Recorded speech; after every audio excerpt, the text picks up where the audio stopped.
Get loud.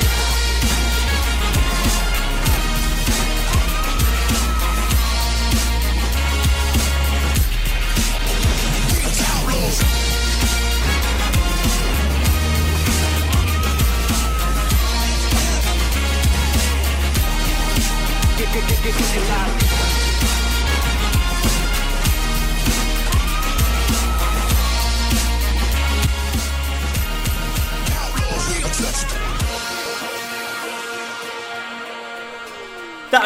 That opening is massive and maybe decisive, maybe divisive. It may be one of those. It may be both. Part of the audience will be going, what a huge intro tune. And others will be like, hey, you nicked that from the amazing Monster Hunter World The Hunting Horn Experience video by Fear of Flames that can be found on the YouTubes.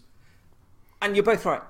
Because I firstly wanted to open with that tune and ask everybody to take a look at the vid, because I've watched it 100 billion times so far. It's really funny, it's really well put together. I could scream, and I would, but my neighbours are in.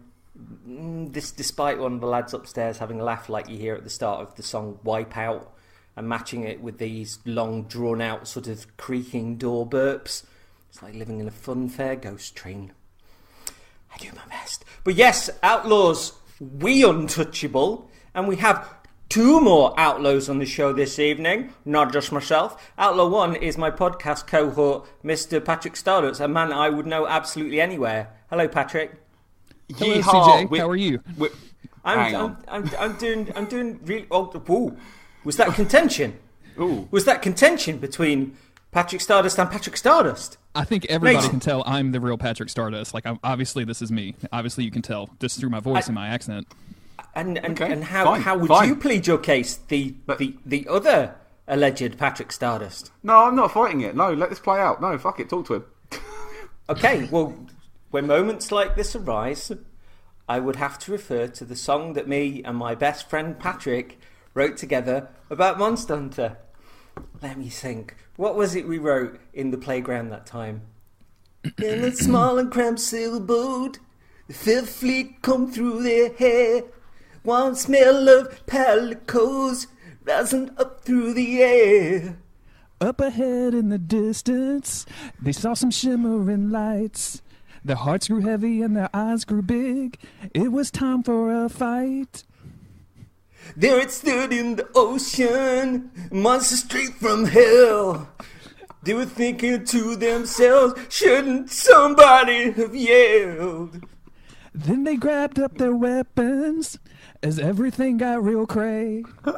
There were voices everywhere. They all heard them say, welcome to the new world, Monster Hunter. Such a lovely place. Such a lovely place. A cat has a lovely face. They call me the worst, but I'm great at hunting and monster torture. Any time of year, you can grind them here. Hold on. They call you the worst. I expose you, Baddy Mooncoke, better known as evil podcast magnate Jeremy Greer. Hoisted by my own lyrical retard. Welcome to the show. Fuck the pair of you. That's a very generous offer, but there's a lot of distance between us, and if love should happen spoilers, between listeners. They didn't tell me about that. I described myself. It felt like a bit, but I didn't expect there to be a bit so early. And then there was this bit that happened, and I just had to sit there. I described myself to Jeremy as a Loki of podcasts. Who are the mischief? Because, I mean, I was going to let you just do your thing. I thought you were just chatting, and then when you were going to switch to pass to Jeremy, I'd just be like, "Hey, I'm Jeremy Greer. I'm on every podcast that's ever existed." That's exactly what I sound like. I'm amazed at this impression of me. Thank you so much, Baddy. I'm honored. Your accent is hard to nail as if well. That had been your rebuttal, if you hadn't just sat back and gone, "Go on then," I'd have gone, Patrick, the one true Patrick, he's clearly already in character as one of the Eagles. Oh, Christ. Anyway, We've sorted that out. So that's beta. Anyway, Jeremy, did you play the beta of Monster Hunter World, which we are here to talk about? I did. I played the beta. I believe it was the first one, or maybe it was the second one. I don't quite remember, but I loaded it up and I created my character. I created my cat, my Palico, and then I went in and I fought the Jagras and I died. And I was like, well, I'm definitely going to be buying this game. I'm in love.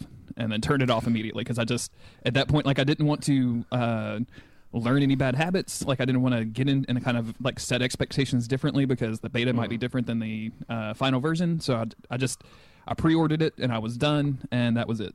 And I just waited for the full game to come out. So have you delved into Monster Hunter stuff before? I've tried. My good friend Brian Wade, who shares the title of the worst with me nowadays. I don't know if you guys know that, but I just want to announce that on the Twin Humanities podcast. Co-owners? Do you have a timeshare? We're co-worst. Yes, absolutely. He gets it on one Christmas. I get it on during the summer. One can be the worst. He convinced me to buy whatever version is on the Wii U. Monster Hunter 3 Ultimate. 3 Ultimate, and I believe it's my understanding that that's a 3DS port. Is that correct? Yeah, I think they gave it a bit of a shimmer and a tickle. So the areas that you would walk around in were pretty limited. You would go from you would take 5 steps and go into a loading screen, and then you go into another screen, and then a monster. I finally found a monster, and I hit it a few times, and it ran away, and I had to go through 6 loading screens, and I was like, Brian Wade, this is not a great game. Why are you telling me to play this? And just didn't really, and to be fair, I didn't give it a shot. I had tons of other stuff to play at the time. The reason people kept suggesting to me, and the reason I even tried it in the first place, was because it's very commonly associated as a Souls game. And I don't know if y'all know this, but I'm kind of a fan of the Souls series. I don't. We can get into that a little bit later about that comparison, because I don't really think it's fair to either game. But I didn't give it a good shot, and I wasn't super impressed with it on the Wii U. But with the tremendous graphical update and the kind of open world setting that you can you load into these instances and you can kind of go through an entire area without load screens, I was just instantly hooked. I loved the world was gorgeous. There was wildlife everywhere. There's just dinosaurs just grazing on grass, and there's stuff to pick up, and I fell in love with it immediately.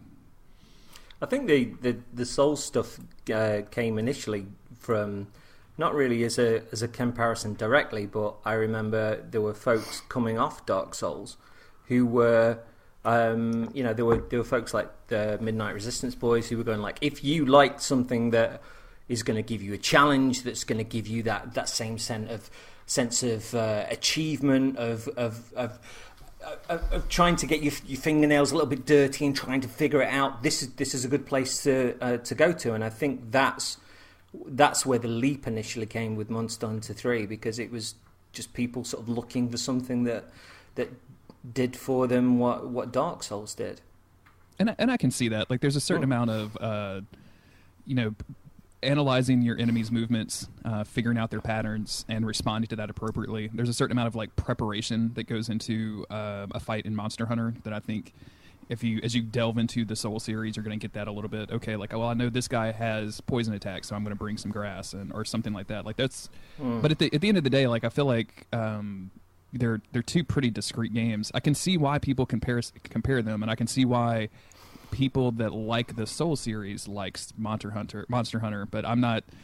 For me, it hits two different. It hits two different good places in my brain, if that makes sense.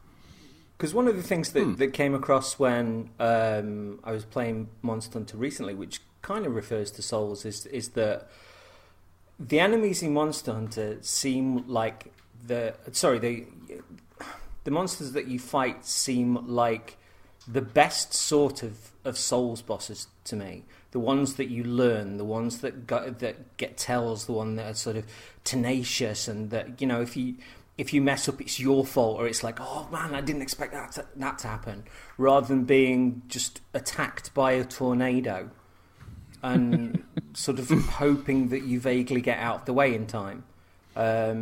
So that to me is a huge glue on. Yeah, I can definitely see that. I'm kind of just blown away by the sheer number of monsters in Monster Hunter World so far, and how unique and different they all feel from one another. It'd be very easy to say like, oh, this is a wyvern that's just a carbon copy of another wyvern, except it's, that one was fire and this one is poison or whatever. But getting into it, like they look dramatically different, they behave much differently, and they all have these like weird patterns of behavior of, like the turf wars you can get into between the monsters. Like the first time I saw a Baroth fight a Judah whatever, like the little water worm guy, was amazing. Like it was just, and because you're doing damage on these creatures, and like you're doing like I use the dual blade, so I'm doing very minor damage, but I'm doing a lot of damage over time, basically. So you see this Baroth like throw this worm thing off of it and does 450 damage, and you're like, holy shit, this is amazing. The one thing they need at that point, if you've got like the barbecue spit, they actually just need a camping chair, just so you can sit back and go like, holy fuck. I want that. I quite like the personalities as well, like the way that when you see a different monster turn up, like if you see a Kulu Yaku, the duck with the bomb, he'll just sort of wander about. He's not really that bothered. He'll leave you alone. When Anjanath turns up, you're fucked. Absolutely. Fuck everything, fuck you, fuck this, fuck that Jagras, fuck that Kulu Yaku, fuck that Toby Gidachi, particularly fuck you. My favourite Anjanath thing is that it's always interesting to try and kind of read the body language and figure them out anyway, but my favourite Anjanath moment is literally where he'll be like walking off and you think, you're fucked, you're going to another area, and he'll be walking down a real narrow passageway, and then he'll just turn around and kind of go, no. And there's a part of me that's a very small child that just sort of fears kind of like monsters. It's almost like it's walking off. We're gonna get you. that exact thing happened to me not an hour ago. It's just fantastic, and it never gets old. There's a part of me that's shocked, and there's a part of me, that childlike part, that just goes. But like for me, like now, because I'm a bit stronger. Not we're getting ahead, but now I'm a bit stronger, and Anjanath isn't so much of a big deal. Like that quote from Watchmen came up. It's like, I'm not stuck in here with you. You're stuck in here with me. You see, then I hit him in the face with a hammer like 20 times. It was great. This is you with your big boy pants on now. Because I remember, large pants. I remember Patrick Stardust in the beta, and I was marvelling at the joy of the boy, just like trying out the weapons. Yeah, I think this hammer's good, and then you sort of racing off into the level and smacking something in the face and just going, this is the greatest thing. And then a couple of days ago, what were you just like, I don't like it when blade boys don't do the job. They should stick to the back of the monster, because my job with the hammer is to go at the front of the monster. Look, right? I picked my weapon because I knew what I needed to do. My weapon is a blunt weapon, and I need to smack the thing in the head so it falls over, so everybody else can hurt it more. If you're hitting me while I'm trying to knock it out, you're actively making your own job harder. You're doing a bad job. If you're smacking me with your big stupid sword, you're doing a bad job. Piss off to the tail, stab it where you're supposed to, leave the head to me. I've got the big rock, I can knock it out, you can't. Oh, you've got an insect glaive. Fuck off to the bum. You've changed. We've mentioned before that, like, it does feel like, every time somebody puts up like a tweet and just going like, this really is the worst timeline. The president is doing this and he's doing this and he's just not getting punished for it. I'm like, hold on a minute, I can go one worse than that. My mate didn't play a Sony game, and he's a big Sony pony, and now he's playing Monster Hunter, the game that's just not for him. And I'm actively angry at the Sony game DLC. Oh, Jesus like, Christ. I don't want that shit in my game. I've done the quest because I don't like missing stuff, but I'm never making the fucking thing. Why would I want to dress up my adorable cat like a robot? Why? It's beautiful. I made him in my image. Paddy, ask that question again. It doesn't look cool. You could dress him up like a tiny, like Arabian man with a mustache. You can dress him up like a tiny dinosaur. Why do you want to turn him into a robot? A boring robot from a shit game. Paddy. Come at me, Horizon Zero Dawn. I'm here. Come get some. I've got a hammer for you. Speaking of boring robot for a shit game, what if it was Knack? Uh-oh. Nothing wrong with that. That'd be fine. It's a problem. What if it was a tiny hunter from Bloodborne? What if Knack was an enemy you could fight in Monster Hunter, and then as you fought, the longer you took, the bigger he got? Into that. I'm into that. Yeah. right? There's a concept. Bolts and fucking Muppets, Mark Cerny, Tron shirt rubbish out of my game. You've only just arrived. You don't get to say this stuff. Paddy, did you play any more of the beta since when we last spoke on this here podcast? Nah, because it kept happening at times when I was a bit busy. Like it was over like the January month, and I was doing a lot of stuff in the January month. Like I had a lot of. I'll be honest, I had a lot of Final Fantasy 15 to play. Because that's kind of gone on the back burner since this thing has come out. But like I've had a lot of work stuff on, and it's always over a weekend. Like it was over a weekend when I was away. It's like, no, not now. Like do it next weekend. But I didn't get any more time in it. It's fine. It's not a problem. I enjoyed what I had, and I knew, like Jeremy, like I played enough to go, yep, having this, yep, done. Don't need to play it. I'm getting it. I will kind of veer off slightly to the side here into my little green room because obviously there's a marketing deal with PlayStation in place with those exclusive skins, like your favourite Sony games, Pad, and stuff coming up. And there were 3 betas for PlayStation, the last one being sort of Christmas time. Xbox had none. I had a conversation at the start of the week with a lovely bloke called Darren, who was put off getting the game entirely by the Xbox getting nothing beta-wise in the run-up to release. All the marketing materials, as you'd expect, were PS4 focused, and as Darren noted, you'd be hard pushed to know it was being released on Xbox in the first place. That the PS4 had those 3 betas and the Xbox had none is pretty pathetic anyway. Why that final 4-day beta over Christmas couldn't have been a server test for Xbox and let people have a pop at it, I don't know. If the marketing deal strangled that, then it's a disgrace. But given that the Xbox had matchmaking and online issues for the majority of its first week, that ties in massively to me. I mean, this is Mr. Cynical Head. I'm just going to pull out a stat I saw last week. So, Monster Hunter is primarily like, it's a Japanese game. It was huge in Japan. Like, that's where the main audience for it is. I know it's growing now, but like that's where the main audience is. I don't think there's any argument on that front, is there? Do you know, a couple of weeks ago, Japan, they sold 6 Xbox Ones in the whole of Japan. Do you think they just don't care? Do you think they're just not going to do the numbers and they want to get those PS4 people in? Do you think they're just going where the people are? And I know that it's a worldwide company, but like, do you think that kind of played into preferential, like choosing where they put the beta there anyway? But there's the marketing deal, but there's also the fact that like if Microsoft has such a small presence in Japan compared to Sony and Capcom's relationship have to go back, for a significant amount of time, and that kind of working relationship to access to development tools and access to beta frameworks and things like that. Like think back on a lot of multi-platform games that have come out that have had betas beforehand. Most of them have been on PS4. Like I don't think that's a Capcom thing. I think that's just Sony probably has a better framework for that in place. Not to say that Microsoft, doesn't have betas, because I know that they do.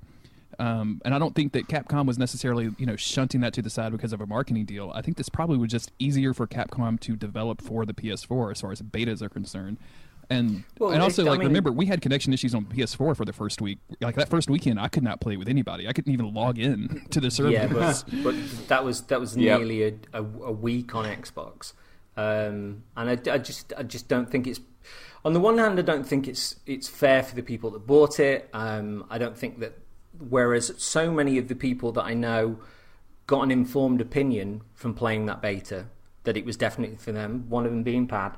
Xbox folks didn't get a chance to do that, but if I'd have bought the game on Xbox and I'd been struggling to get any online stuff for that first week, I'd have been absolutely livid, and I just think it's a really shabby oversight. And Capcom have clearly put time into doing the Xbox One X version of it and stuff, so there's care there on the other side of it. But the other side of it, which is interesting, is the game has done really well on Xbox.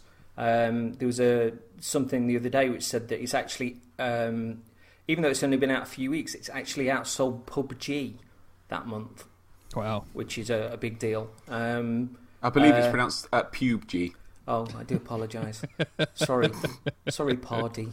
We'll get there, won't we, though, Jeremy? I mean, I wonder how many folks felt the same way as Darren did, just excluded from the build-up and the excitement that we were all getting.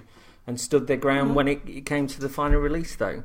I mean, I countered and said I doubt there's going to be a better game in 2018, and that in light of loot boxes and companies taking the piss out of their audience, 18 months of free content, as we've got coming up with new monsters and gear and skins and all that sort of stuff, I'd say that company is audience focused. But our chat ended with me just imploring him to get it, and I think he's kind of met me halfway and he's gone, maybe when there's a price drop. But I chucked sort of Skill-Up's review his way, and I'm hopeful because it's a really good game, and I'm going to come clean. I'm going to come clean here. I didn't know it was out on Xbox. Legitimately thought it was PC and PS4. I did not know it was out on Xbox. I didn't know. Really? I was bluffing a bit there earlier. Dog. Come on. I legitimately found that out on this conversation. I didn't even realise it was out on Xbox. All the content I've consumed has been on like the PlayStation Access channel, the internet or Twitter, where people are saying, "Oh, what are you getting it on PS4 or PC?" Like that's been the only two options people have said. I didn't even realise. Well, I mean, in my case, most of the time I'll prefer to play this stuff on Xbox just simply because of the Elite Pad. Because you don't want to play with me. Or me. I understand. I get it. It's okay. You don't want to join time. It's fine. Every time. The allure in this case was that we're not there. Pad was actually sort of picking it up. And that they were opening up the online side of things to worldwide audiences, and it's part of the fun for me has been like when I've been jumping into sort of SOS missions and stuff, is seeing like all the Japanese writing on the names. I'm like, this is really cool. I have yet to see a single non-Japanese name on like a public SOS call. Like any time that I'll load in, it's almost either if I'm responding to or if I'm requesting an SOS signal, it's always a Japanese player. I don't know if it's just because I'm a weirdo and I play pretty early in the mornings, and so that's maybe not normal people times to play video games or whatever. I mean, maybe because I've only had the opposite. I think I've seen one. Everyone else has been really, really like really mundane names, like Tom, John. I saw a Mick the other day. It's like just really standard like pub man names. Like, right, Mick, get the beers in. I do like it when you get somebody does one of the shout outs and it's like a Japanese one. It's like, don't know what that means, but fine. And then you'll get one. There was a French one the other day, which my brain just processed of Bonjour l'ingénieur, j'habite Area 7. And I was like, ça va, merci bien. Oui. Can I blow your minds? Do you know you can edit your shout outs? Yes. All of them. I've now had it so when I get stunned and I can't move, it now screams on the side of the thing, I can't feel my legs! I would like it that every time you get stunned, two people that you know sing a version of an Eagles song to you. Yes, absolutely. Wherever you are. It wouldn't fit in the text box. Yeah, we'll see. We'll see. We'll use that character limit. That's no problem. This is where Jeremy and I just like copy each line of that song, and we like find you in a co-op game. We're like, on the darkness. Construct scenarios where the shout outs happen. I did go with Tom Waits on one of those lines, I must admit, when we were doing that song earlier. I was like, lols. So, but yeah, we were talking about Outlaws, and there are so many Outlaws. I don't think I've ever seen as many people on PSN at one time playing the same game. Not Destiny, not out like that. So the last time I saw it was maybe Destiny's launch week. That was like, hey, do you like the word Destiny? Here it is a lot on your friends list. Yeah, but there was still people in the alpha and the beta that just went, nah, not for me. And I didn't hear that from Monster Hunter at all. And literally looking down my friends list like, Monster Hunter. I mean, I saw a few. I saw a couple people go, nah, not really for me. But again, the majority of people, even I've seen people like, I don't want to buy it, but everyone's playing it. Noted friend of the show and podcast art maker who lives nearby, Stu Linfield. We was debating. Maybe I'll get it. I'm trying not to buy it. And then the other day, I saw him online play Monster Hunter World. So has he got it? I think he was playing it, so he must have. That's great because I was trying to sort of wind him into it. He was like, it's sitting in my basket and like Game or Amazon or something. And I was just like, get it. He was like, can't really afford it. I was like, think of you saving money because you won't need to buy any other games this year. But Shadow of the Colossus is coming out. Buy it. Get Palpatine back out. Do it. Do it now. Do it. I'm on some, for a long time I was really active on these Something Awful forums. Like that was my internet home, kind of like the Polygon forums where you guys hung out and met. And I was on, when the PS4 came out, someone made a like an auto adder application, so you could just add a bunch of people from Something Awful onto your PS4. And I think my name is still in that list, and for a while I just randomly accepted all of the friend requests that came my way. So I looked the other day and I have 500 people on my PS4 friends list. And when Monster Hunter came out, I was playing it. I'm going to say a good 90% of those people were all playing Monster Hunter World. Like, it's ridiculous how many people were playing it. And other games came out. Like, other games came out that day. I mean, and some relatively big indie games. Like, that Celeste game came out, which everyone's kind of raving about as being really, really good. But a lot of people were playing Monster Hunter World. Dragon Ball FighterZ came out as well. Yeah, and that DBZ game, too. Yeah. Yep. Iconoclast as well, that game with the hammer. Well, this is another thing. I mean, like, they said that don't release games in January. You shouldn't do it. You think about, well, don't. Did you? No. And on the one hand, like, there's nothing else coming out. But hold on, 3 massive games came out, and all 3 of them have sold well. So there's, as we know, Mohuo, as they call it on the streets, Dragon Ball FighterZ, Celeste. So release games in January, but release good games in January. Don't forget, Monster Hunter World has only sold 5 million copies, what we call an EA failure. No. It sold 5 million copies in 3 days. EA failure. What they were saying as well, that with regards to Japan, and this was from The Verge, they said, according to figures from Famitsu, which tracks Japanese retail sales, Monster Hunter World has sold more than 1.35 million copies in the country since its release on Friday. That doesn't include digital sales. Physical copies of the game are widely sold out across Japan, and Famitsu estimates that the total number is more than 2 million. And I think it was somebody like Gaijin Hunter was saying that when he was in stores, people were buying PS4s for Monster Hunter, which is just huge. Because we can sort of look at it and say that maybe our close circle of friends have played Monster Hunter before and stuff, but Monster Hunter has always been massive in Japan, and part of it being on the handheld is people sitting on trains and playing it, and sitting in coffee shops and playing it and stuff. And it was always a curiosity as to it moving back onto the big telly as to how Japan would react to it. And clearly they're all like, no, can't be without Monster Hunter. Nope. But I wonder if Capcom are kind of looking at it as well and just going like, Did we do the wrong thing not releasing Monster Hunter Double Cross on Switch in the West? I think they probably have to be scrambling to do, if not this game, then some version of this game on the Switch. Like with the Switch's popularity and with how easy that game is to play and how much fun people have with playing it, like this seems almost a no-brainer to pull this game on the Switch at some point. I don't know if the Switch can handle it. Like, I know the Switch is a little bit underpowered compared to Xbox One and PS4, especially once you start getting into PS4 Pros modes and Xbox One X modes and all that stuff. But man, they have to be looking at this, right? With the popularity of this, like a portable version of Monster Hunter. But Double Cross is already on the Switch in Japan. Oh, is it? Okay, I didn't know that. Wow. Okay. They already did. I presume like a similar tickle to what happened with the 3DS version, sort of going onto Wii U. But it looks nice. And that's a good game, but and I know a huge amount of consternation from folks when we found out it wasn't going to be coming out in the West.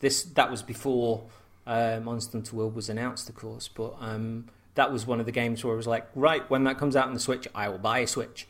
So is it got the full open world thing on it, or is it kind of the chunks like we used to? It's still more traditional, because they really did take a leap with the new machines with regards to... I don't know if I'd be able to go back. I'll say go back. I was never there, but you 100% would do. Because I'd say if there's one of the things that, looking back at Monster Hunter 3, that those segmented areas did feel much more individual than the group together world. You kind of recognised each area, and they each got their own sort of bolted on like feel, if you will. And whilst I'm still getting used to the open world now, it does feel like quite an open world, which is becoming a little more seamless rather than something that I tended to figure out and know sort of straight away. Do you mean you don't think of the area as, hill with tree and place where Jagras is? Forgive me. And Poison Corner, Phuket Town. Two vines go to the sky and nowhere else. in the coral highlands or whatever. Oh, here's this area. And they had to go to Dark Souls 2. How dare they? How dare they? There's a few things that I do miss, and I'm not quite sure why they took them out. Like I miss the barbecue song and the "so tasty" when you kind of lifted the meat off. I miss the sort of 1920s black and white comedy run that you used to get when you were pegging it away from a monster, and you'd be like like the Sir Digby chicken Caesar salad run. I love that to pieces. I've heard you and Brad Galloway say that about the run, and I have to say I was doing a mission where I had to capture some eggs, and some monsters were chasing me while I'm holding this enormous egg, and you can only run so much because your stamina bar is running down, and if your stamina bar runs down, you drop and break the egg. But I had the camera in front of me looking back at the monsters to make sure I could dodge them, and it was the goofiest and dumbest thing I've ever seen in my life. So. I love that. I celebrate that about Monster Hunter. Can I just say, fuck those egg missions. Oh, they're so easy. Just get the ghillie mantle, and you can just do them, and just wait for the ghillie mantle to charge up. I did the Rathian one, and I managed to last 8 seconds. It was so... Just get the ghillie mantle. It's so easy. But I was just picking it up and being like, bye, and it was like, oh, you have my egg. Time for you to die now. But if you use that ghillie mantle thing, you can just go pick it up, and he doesn't even, aggro to you. You can just, slowly walk cowards. It back. I'm sorry. I mean, that's not a coward. Now you're going to call me a scrub for using magic in Dark Souls, right? Is that what the next step is, Mr. Patty Get Good Stardust? Yeah. Here we go. Hold on. Ooh, I'm going to invade you with my broken-ass PvP character and kill you with ninja flipping because I've got 99 of everything and it's all broken and it was totally fair. What are you talking about? I taught you how to backstab. You didn't teach me shit. I couldn't get it to work. Jeremy, in this game, you will be playing the role of the Baroth. Patrick, you will be playing the role of the Gerard Wiggly Worm Eel thing. On my first whistle, fight.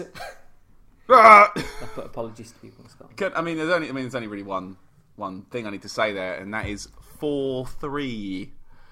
Remember, Jeremy? 4-3. Oh, jeez. I'm going to go take down these YouTube videos. It's on film and everything. 4-3. Is this related? Are you plugging your bloody Wombro right now? Of course I am. I'm recording some more tomorrow, in fact. That's going to be obsolete by man. Can I, actually, speaking of numbers, right? Can I speak of numbers? Can I give you a hot stat that I've been working out as I've been playing? Since when did we have stats on this show? Last time you tried to do chats, you boat chats. Wait, I am not here for a chatcast, y'all. I gotta go. I'm sorry, I did not sign up for this. Yeah. I can give you a sweet stat here. So in the main hub in Australia, and there's the gathering hub at the top where you can go and meet friends and sort out quests and sit and drink arm wrestle and pass out and arm wrestle. I'd like to give you a nice little stat here. 4-0 undefeated arm wrestling champion of the world. I am bad at arm wrestling. I am owed. I went to the barrel. 6. I went to the barrel. I put my arm down. I gave a little wind up first. I slammed my arm down. I invited all comers. First stepped up CJ. He tried and he fell off his chair. I did. Mm-hmm. Martin Charlton was next. He sat down. He stepped up. He put his arm out. He fell off his fucking chair. Jeremy next. He dropped up. He tried. He pressed his button good, but he fell off his fucking chair. I did. I scraped my Last elbow. night, Peter Cleves, good friend Peter Cleves. I like you, Peter Cleves, but you fell off your fucking chair. See, you remember those 4-0 undefeated champion of the world. Do you remember all those years ago? Anyone listening, I challenge you. Oi. Do you remember a few years ago when you sort of came up here and we went to Tesco and we made magical sandwiches? That's not a euphemism. And I was showing you all the armors in Monster Hunter and sort of how much fun it was, and you were like, yeah, those look really daft, and that really is my sort of thing. But no, if I'd have tried to get my head around just who you are in this game, we made that joke at the start about Baddy Mooncoke being Jeremy and not you, but this doesn't seem like you. It's really bizarre. Well, I'm doing a good job. I want to do a good job. I'm having fun. Wait, if Jason Killingsworth ever writes a book about Monster Hunter World, guess who's going to be in the chapter about being the biggest asshole in Monster Hunter World, CJ? Oh, please write a book about Monster Hunter World. Oh, so when did you become you fried the well, Monster Hunter World book. The first time I went for my big smash, and on the last big hit that does the largest number, some dickhead greatsword user threw me to the side, and then I rued the day, and that was when my heart died and it became a black pit. A fun sponge. A fun sponge. That's what I became that day. This is what happens if you give children hammers. Do your job. So, what do you think was the reason that so many people started playing what was considered a really niche game? I don't think anybody saw these sort of opening numbers for it. 2 words. Brilliant beta. Like, here's a big chunk of the game. Here's a large portion of why the game's good. This is why it's good. Hey, look, you can join your friends. So the experienced Monster Hunter players can kind of lead newer players in. Because we played together, didn't we, the first time? You were kind of teaching me how things worked. Like, if I'd have gone in on my own, I probably still would have enjoyed it, but it would have taken me a bit longer to get there. I think because so many people have played it, you could join up with your friends. Everyone was talking about it. You know, there was hundreds of people on Twitter, like, offering tips and advice and... Excuse me, that was a burp. Guiding people in, and like being able to give people such an easy in to what from the outside is quite an impenetrable series. Because like we say, the time I came down and we looked at all the armour, looking at the armour, I like that because I like fashion. You know me, give me a stupid hat and a stupid coat and I'm in. But the actual game part of it, I couldn't quite click with it. Like, I didn't like that you change rooms, rooms between each kind of area. Like, I didn't like you have to chase the thing down and like, where's it gone? Don't know. Oh, okay then. I didn't quite gel it. It looked fun, but it didn't look like it was for me. Whereas here it's like, no, here's a large part of the game. Just go and have some fun, and there's 100 people telling you how to do it, and you can all just try it for free. You haven't got to spend 40 quid for maybe. You can spend no quid, play all weekend, and like, actually, this is mad. Oh, good, and Anjana's turned up to eat everyone. This is fun. You see, 2 things on that front. Like, the first one, I really felt like I was sort of twisting your arm to get you to play that beta in the first place. And then I know you said that, you know, I was sort of helping you out and stuff. It was almost like your first day at nursery, where I took you into that training room with all those barrels. You were you just ran off. You were just picking up toys, going like, "Oh, I can do this. I can do this. I can do this. Let's go on a mission." And then we went on the mission. I stood there and I'm thinking like, right, I need to get my health. I need to get my. Where's he gone? And then you just torn off into the distance, and you were like, "Oh man, look at this! Look at this!" And then you just headed straight towards the first meat puppet, and like smashed it in the face. You were like, "Yeah!" And I was like. That I couldn't really have predicted this in any more of a brilliant way. It was great. Do you know what? I think finding my weapon was what did it, because I think in that training room, if I'd have started, I mean, I naturally would have probably picked like a sword and shield or the dual blades or like a sword. I would have probably picked a big sword. Having played with the big swords now, I don't think I'd have probably got on quite as well at the start. I think because the hammer fits, like it just worked from like minute 1. Like, I just hit it really hard. I time my hits. I wait for it to come near me, and I smash it in the face. Did you get the kind of triple smasher? Oh yeah, that's the circle move is Big Bang. I think you can hit it like 5 times.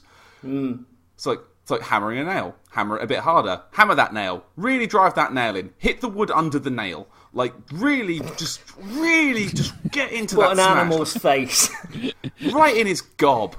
It's almost like you're going one step further than calling like a degu on the wheel a cunt. Well, if you hear any odd like scrumply noises, that'll be my new rats that are making those noises. So I don't know what I'm going to call them yet. So if you hear noises, you'll hear a new insult, but I'm not gonna reveal it yet. I'm not going to show my hand. You say you're doing dual blades, Jeremy? I'm using dual blades. I made my third set today. Yes. I started with the switch axe because it was a giant sword, and I played the little movie thing. I didn't find the training area until like 5 hours into the game, so that was on me. I didn't find that until much later, but I saw the little movie and I was like, wow, that thing looks dope. I'm gonna definitely do some of that. And the problem with that weapon, and I think this is probably good for experienced players, but for somebody new to coming into it, your movement is so slow when you're in the transform state, and it's not particularly great when you're in just the normal kind of sword state either. And there's a lot of kind of complex movements that you have to kind of be aware of, and like some weird combos and things like that. So when I found the training room, which is in your hunter's room, you just go talk to your housekeeper and they'll show you like to the little place where you can pick out weapons and just kind of screw around. I played with the with the dual blades, and then the what is like the twin? Is it the twin blade, like the staff with the two things at the end? I can't remember what it's called. The glaive. The glaive. Okay, and I like the glaive a whole lot because you can move around real fast. You have that like little boost mode, so you can do kind of a jump and then do another jump and then do some attacks. Like, it was really cool looking, but I didn't want to get into a situation where I was doing ranged, because I'm really guilty about that in a lot of video games. I like to stand back and shoot things from far away, and I didn't want to do that in this game. I wanted to be up front with the monsters. I wanted to be right up in their grill. So imagine that, CJ. So I chose the dual blades, and you think at first for me, like, I thought I was doing like not a lot of damage, but once you start figuring out the combos, and you start figuring out where to place yourself in relation to the monster when you do a combo, you start racking up damage. You start racking up hits a lot. So, for instance, now when I find a sleeping monster, I can go up to its head. I can go into the demon mode thing, and then don't go near his head. Don't go near his head. And I can go into demon mode, and I can probably rack up like 100 points of damage in one combo, real quick. Wow! And it goes really, really fast. But before that, and I think this is something that is putting some players off of the game, is, if you start just doing combos, if you're button mashing, your dude will just keep doing combos like to nowhere. Like, he'll be like facing off and the dinosaur is behind you, and you're just like not doing anything. That was several times of me of just like waving my swords in the air, not hitting anything, like acting like a Karate Kid or something. I don't know what I was doing. It was bad. What are you doing? Training, absolutely. But once I got used to that and started figuring out those combos, it actually makes me, for as much fun as I'm having with the dual blades, it makes me want to go and try and level up those other weapons. And I'm really, really glad that you can de-upgrade your weapons and you get all those materials back. Like, that's going to inspire me to do way, way more experimentation with weapons versus something like, and I don't want to compare everything to Dark Souls, but in a Souls game, once you upgrade a weapon, those are kind of finite materials. Everyone drink. Everyone drink. So, if you use a slab on something, you can't get that slab back, and those are precious resources. And I think that there's going to be some stuff later on that they'll probably like prevent me from doing that or something. Like, I'm not finished with the upgrade tree by any means. I literally for the last 2 days did nothing but just all of the optional stuff I can do before progressing the quest. Like, that's where I'm at with this game now, where I'm doing everything. So. But the dual blades are dope. I love them. I like when you go into demon mode and you can run, and you run real fast, and your swords are behind you, like you're like a kid holding a cape behind you, pretending you're Superman. Oh, it's just very cool. Like running around going wee, and it's really fun. And then you stab stuff. Because I always thought that they would tie in a little bit to my Dragon's Dogma's playstyle. Because I like the twin blades in Dragon's Dogma a great deal, but again, I found that. I sort of thought that I wasn't really doing a great amount of damage with them, but clearly you are the master. Do you find, Jeremy, do you think it helped? Because I think this helped me. Because I think I did try the switch axe first in the training room, actually. I know I flipped a couple of weapons, and once I'd found hammer, I was like, nah, this is the one. This is it. Like, do you think picking a simpler weapon to jump in with was probably a good idea? Like, I think if I'd have started with a switch axe, I would have been nowhere near where I am right now. Like, that's a very technical weapon, whereas like the dual blades, like, you've got to like, stab it a lot, run around, stab it a lot, and my hammer is hit it quite hard, move out of the way, hit it quite hard again. Like, there's none of this, like, charge files, and there's none of this kind of extra weird coating stuff. It's just put rock I'll come back to you face. next time after you watch something like an RX Hammer video, and you were like, "Oh my god, it was such a fool." Well, and that's the thing. I've learned how to do my jump off a slide. That's my favourite move. You slide down a hill, you hold your charge button, you let go, and he does a magnificent flip through the air, cartwheeling like a ninny, and it usually lands on top of the damn monster. It's amazing. It's so great. It's so amazing. But absolutely, like I think starting with the simpler weapon is if you're brand new to Monster Hunter, I think that's the thing that you should do is try to find something simple until you get an idea of the monster behavior, the monster patterns, and then you can start switching off and going like, okay, well, like I want to try something a little bit more complicated. And it's a testament to the community because a bunch of experienced Monster Hunter players on Twitter and on various Discords I'm a part of always told me, hey, like if you're not having fun with the weapon, if you're not having fun with the game, just switch your weapon. Like there's no cost associated with it. So just find something that you're going to click with. And every single person that I talked to always told me I heard two opinions. It was either all weapons are created equally and they're all equally as good, or it was get is it the lance gun or lance cannon? The gun lance maybe, or the gun lance is the only good weapon in the game. Those are the two opinions that I got. I saw someone asking Josh Carity before the game came out, and he was saying if you're a Souls player, try with Sword and Shield to start off with, because you again you'll have something sort of simple to base yourself on. But I mean I in Monster Hunter 3, loved the longsword and got into that. Had a brief foray with it in the beta, but I thought I'll go with Switch Axe, and Switch Axe was kind of my second weapon in Monster Hunter 3 when I hadn't maybe got enough to upgrade the longsword into a certain direction. If the Switch Axe would go anyway, I'd go with that. And I mean, I went with Switch Axe in this, and I was having a decent time, just kind of listening to podcasts and jumping into SOS missions, just unwinding a bit, but I wasn't having the best time. And there had been this sort of spectre, this Jacob Marley in a T-Rex onesie, just rattling his chains and whispering, do you know what he was whispering? Do you know? Listen closely. Use a bow. And I remembered my Dark Souls playstyle, which became my Dark Souls 2 playstyle, which Dark Souls 3 hates me and hates that I like arrows and poison. But I thought I'd try it here, and then suddenly I wasn't getting hit. And really, it's your everything playstyle, isn't it? It's your everything playstyle. Like whenever we play together, it's basically this game has perfectly encapsulated our playstyle. Yeah, that's exactly it. I mean, you've always been get up in sort of the monster's face. I've always been trying to take it out from range, and it within the middle it just sort of gets confused. Stand next to it and yell while you shoot things from over there. Over there. But yeah, on Monday morning I'm getting ready for my yoga workout, because that's how I roll, on a yoga mat in knots, motherfucker.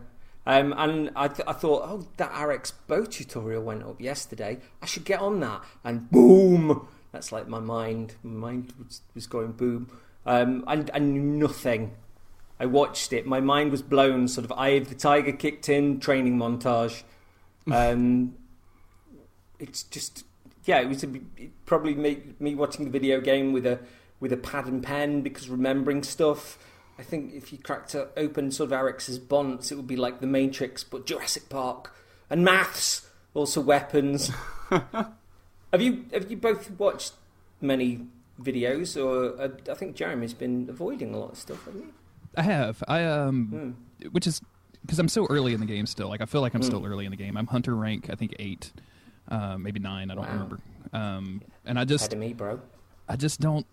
I don't want to get into the min-maxing stuff yet. I feel like I feel like once I get to a certain point with the game, either I'm going to want to start min-maxing or I'm going to be done with it. And until then, I just kind of want to learn stuff on my own and just experience it as it is. I feel like if I start watching those videos, that I'll end up watching more of those videos than I will actually playing the game. And I don't want to. I don't want to start that habit just yet. Not to say, and I don't want to take anything away from the YouTubers that are doing that stuff, because like the video that we started out talking about with is amazing. I watched that at Paddy and your recommendation, and it's so good. It's so good. Like it's great, and it's really interesting. But as I was watching it, I was thinking to myself, like, yeah, this is going to be like the only Monster Hunter World content that I want to see, other than, you know, you see those clips on Twitter of like weird stuff happening, right? Like I want to see that. Yep. I want to see stuff that's possible in the game, but I don't want to have somebody tell me step 1, step 2, step 3, step 4, step 5 is fun. Like I don't want to see that just yet. Hey, Jeremy, you did a good clip of something weird that happened, didn't you? I think that's a yes, folks. Would you like to just explain to the listeners who've probably seen it, given the amount of likes and retweets that thing got? But it was talk us a word picture. Make us a word picture. So Paddy and I spent a good deal of time on Sunday playing together and chit-chatting. I'm so glad that I didn't even realize I was doing this. It was probably from the previous stream that I was recording party chat. As you know, so if you hit the share button on the controller, it would record both of our chats. But we were fighting Princess Puffyneck. I don't remember what the actual monster's name is. Palumu. Princess Puffyneck. And as we're running around, there's that prompt that comes up with the kind of wyverns that just hover in the air, and it says, press circle to latch on. And I really thought, and I think Paddy had just said like he was going to try to get on top of it as well or something. And I really thought that when I saw that prompt, I could latch on to the monster we were fighting. Instead, it latched onto some random monster that was in the arena, which then proceeded to take me all the way across the map. It was literally like instantaneously. Bye. I latched onto it, and I had latched onto those things before, and like they just kind of flown around a little bit. This thing flew through like probably 6 areas, and it was the funniest thing that ever happened to me in a video game, I think. Like, it's been a long time since a game made me laugh that hard, and thank God... I think you laughed for 6 minutes straight. And, like, I didn't know where you'd gone, because I was fighting it, and I thought you just kind of got dropped off a little bit on the side of the arena. And I looked at the minimap, I was like, where's Jeremy's arrow? It's the blue one. Why is the blue one on the edge of the... Where are you? And it just took off. It just kidnapped me and took me across the map. Like, no, I don't want you to fight this monster anymore. So we're going to take you over here where it's safe. It was babysitting me. It didn't kidnap me. It was babysitting me. That's what happened. It was taking me to a safe place. Extremely funny. And it's on my Twitter. If you're listening to this and you're trying to find it, just at me and I'll try to find a link to it, or I'll put it up as my pin tweet or something. But yeah, extremely funny. You see, with this Arix video with the bow stuff, it was mainly sort of just saying about sort of specials that you could do and how you could lead in from one thing to another thing and how that damage compared to certain stuff. And I need to write a few bits of it down, but it certainly gave me more of a clue of stuff that I just never would have known about. And with talking about video stuff, Pad linked me to Super Best Friend Plays, and it's a fun video, but there's loads of stuff from menus to sorting stuff to builds, and I had no idea about. It's crazy, and it was a good video. Because what it is you've got Pat's the veteran, and you've got Wooly, who's a lot newer. So it's on Wooly's character, and then Pat's just yelling at him how to fix everything. And he's a bit obnoxious, but that's fine, because it's his charm. He's going, go to your item box. What do you mean? Just go to your item box. Press triangle. What do you mean? Look at your loadouts. Do it. Do it, idiot. Move this. Switch this. Press R1. It automatically fills it. You never have to move an item manually ever again. It's like, I'm sorry, what? So I'm now using that every time. Stuff that's not really explained, which can help you out in the game. But I know what you mean, Jeremy, with regards to... I haven't watched any streams, or I just don't really want to spoil future stuff. Plus, it's been nice sort of diving into co-op with friends, or even, like I say, just part of the fun with Monster Hunter 3 was just getting home from work and going online and relaxing into that sort of stuff. And it's just great to kick on a podcast and do a few SOS missions. I mean, what you said, I mean, you've I think you've had the opinion that I've been like racing ahead of you, and like every time we've played, I'm never that far ahead, really. Like, I think you do a lot of SOSs, but I do a lot of investigations because I like making the armor sets. I really, really want all of them, and I know I've been told that it's not really very efficient to build them all at the start, but I don't care because fashion. And I'm finding odd bits of I found a bug that let me make butterfly armor, like a cool butterfly skirt and stuff. And I have yet to find another one of the bugs, and it's driving me up the friggin' wall. And I've been told that they can get grown in your garden at your base, but that's all I know. So I'm like, do they come out of honey? Do they come out of herbs? Do I have to put another bug in? So I've just been kind of throwing things in the garden and seeing what comes out. I just need, I think it's called like a horn bug or a horned fly or something. And then I can make a fabulous set of butterfly armor that's got like weird flares. Oh yeah, I saw this. I love that butterfly armor so much. Oh, and like maybe this is a good time to jump in with this. Like, I think we've all made female characters, haven't we? Mm. Yeah, because the armor, from what I've seen, it's just so much more stylish. From what I've seen, and like Pete, when I was playing with Pete last night, he took me a photo of the male Zizi Yaku armor, the blue Flash Raptor. The Polaroid man, and it is cool. It is cool. It's got like a cool half mask, like a whole like bottom face mask with like the ears that stick out of the side. But I think the girl armor's just better. It's just cool. Because whereas the man armor's like, here's some armor, the girl armor's like, here's some clothes. It's like, oh, that's more like my style. There was stuff in MH3 where it was just like you'd see the bloke armor, and then it was like, okay, in the lady version of the armour, I could have looked like a teddy bear. I'd have gone for that every day of the week. There's just something quite joyous of smashing a monster's face in, wearing the monster, but also having crafted it into a little bear outfit, a little chibi bear outfit. But I mean, you showed me that picture of that helmet that was just a duck face. Oh, this was the greatest thing. I don't know if you ever saw this in MH3.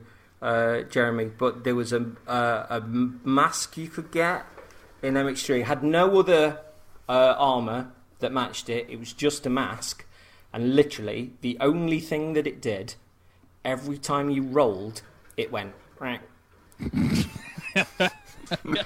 It was the greatest thing in the world. It's like just this never-ending joke, and I never wanted to take it off, just simply because it was like a monster would come like, rah, you'd be like, rah, just quack, and your face actually sat in the middle of where this duck's mouth was. So it was just like a wide open mouth with your stupid face sitting in the middle of it, and every time you rolled, it quacked. Bring me that back. That's what I want in the 18 months worth of content. That's really my own main focus. I will give you £8. Yeah, absolutely. I do want to just talk about like what was surprising to me in this game, specifically related to the armor, is going out, killing a creature, and then getting all of these like materials that I had no idea what to do with, and then going to the armory and like, oh, I can make armor from this dude.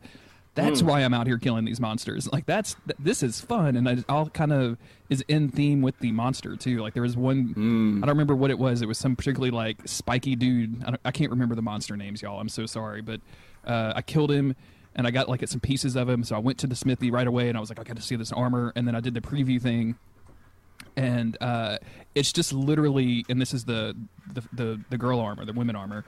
It's just spikes exploding out of your body at all angles. Like it reminds me a lot of the set from Dark Souls 1, like the Kirk set, right? Like it's just spikes everywhere. I really hope that you can just damage monsters by being next to them, because I think that'd be a lot of fun. I haven't tried it yet, but that would be hilarious to me if you could just walk up to a creature and do 3 damage or whatever. I would love that. Well, there's one set I saw. I've moved on to the 4th area, and one of the enemies you fight, the armour you make out of it doesn't look anything like the enemy. It looks like a fucking spacesuit. Oh, it's a fucking spacesuit with moon boots. Oh man, I need some moon boots to match my snowboard aesthetic that I'm going for right now.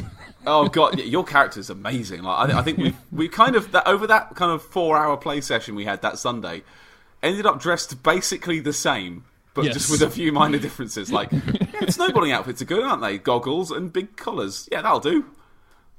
It has to be said that the best fashion is for the palicos. I did laugh a lot with the mustachioed one, certainly, but the putting my cat in that outfit that just makes it look like it's in some sort of Vera Wang sort of snow perfume advert is the one where it's just like So that's the Lumo outfit. So I have a so. story about this. Because again, like Patty said, that's my aesthetic. Like I have that whole outfit, except for I have like really skimpy leather pants on in my chick, and then I have those shades that you can make from something. Looks really cool. Like I'm extremely cool in this game, and I love it. And I put that on my cat too. And Autumn came home. My wife Autumn came home, and she's like, you know, because she's excited about the dress up part of this game. Like she's really into it. So I'm like showing her the armor and stuff that she can make. And she kind of looked at me, and she looked at the screen, and she goes, "Jeremy, why does your cat have tits?" I said, "Excuse me." If a wife can't ask that to her husband, what kind of sham marriage do you have? And if you look at it, like the way that the things like kind of drape over, that has those weird like nipple-looking buttons on the front. Like if you just glance at it once, it's like, oh wow, that cat has some rude titties. And oh my god! Now you've said that, I can see it as well. This is why America. Because I wear that, but I wear the Baroth hat with it, so he looks like a tiny Game of Thrones king. Yep. Mm-hmm. You've ruined that. I'm so sorry, Patty. I'm so sorry. God damn it! But like with the fashion thing, like I did this with Laura as well. Like I would show her the armor. It's like, look at this, because every single armor I found has been, Laura, come look at this. Look how dumb this is. So I like, right, here's the controller. Square button previews it. Make me an outfit. And I gotta say, like statistically, like not very efficient. I mean, like a complete mess of stats and things, but some very aesthetically pleasing combinations so far. But I like you can preview, like, as long as you've got a single piece of any monster, you can look at all of its outfit. That's good, because it's like, right, this is something to work for. I want to look like a space person. CJ, tell me, is there a reason that I shouldn't be making all of the armor pieces? Like I kind of have this collector thing where I just want to make all of the armor. Like, I may not be upgrading it a lot, but I just want to have it just in case. There was there's a great thing on Twitter about sort of the difference between the armors in the different games, but I'll see if I can find it. But I've got a bit of a thing for. That's why I'm doing all these SOS missions and stuff, because I'm enjoying just relaxing into that. But I want all of the outfits. I mean, I'm currently rocking the bone armor, which is fantastic, which is the most metal armor, and just like I like the thought of, oh yes, I could dress up like somebody that would help me get on a train, certainly. But I'm going to wear some bone knickers, some massive fluffy boots, and a big bone face over my own face. Yes, that's the one I'm going to go for. So here we go.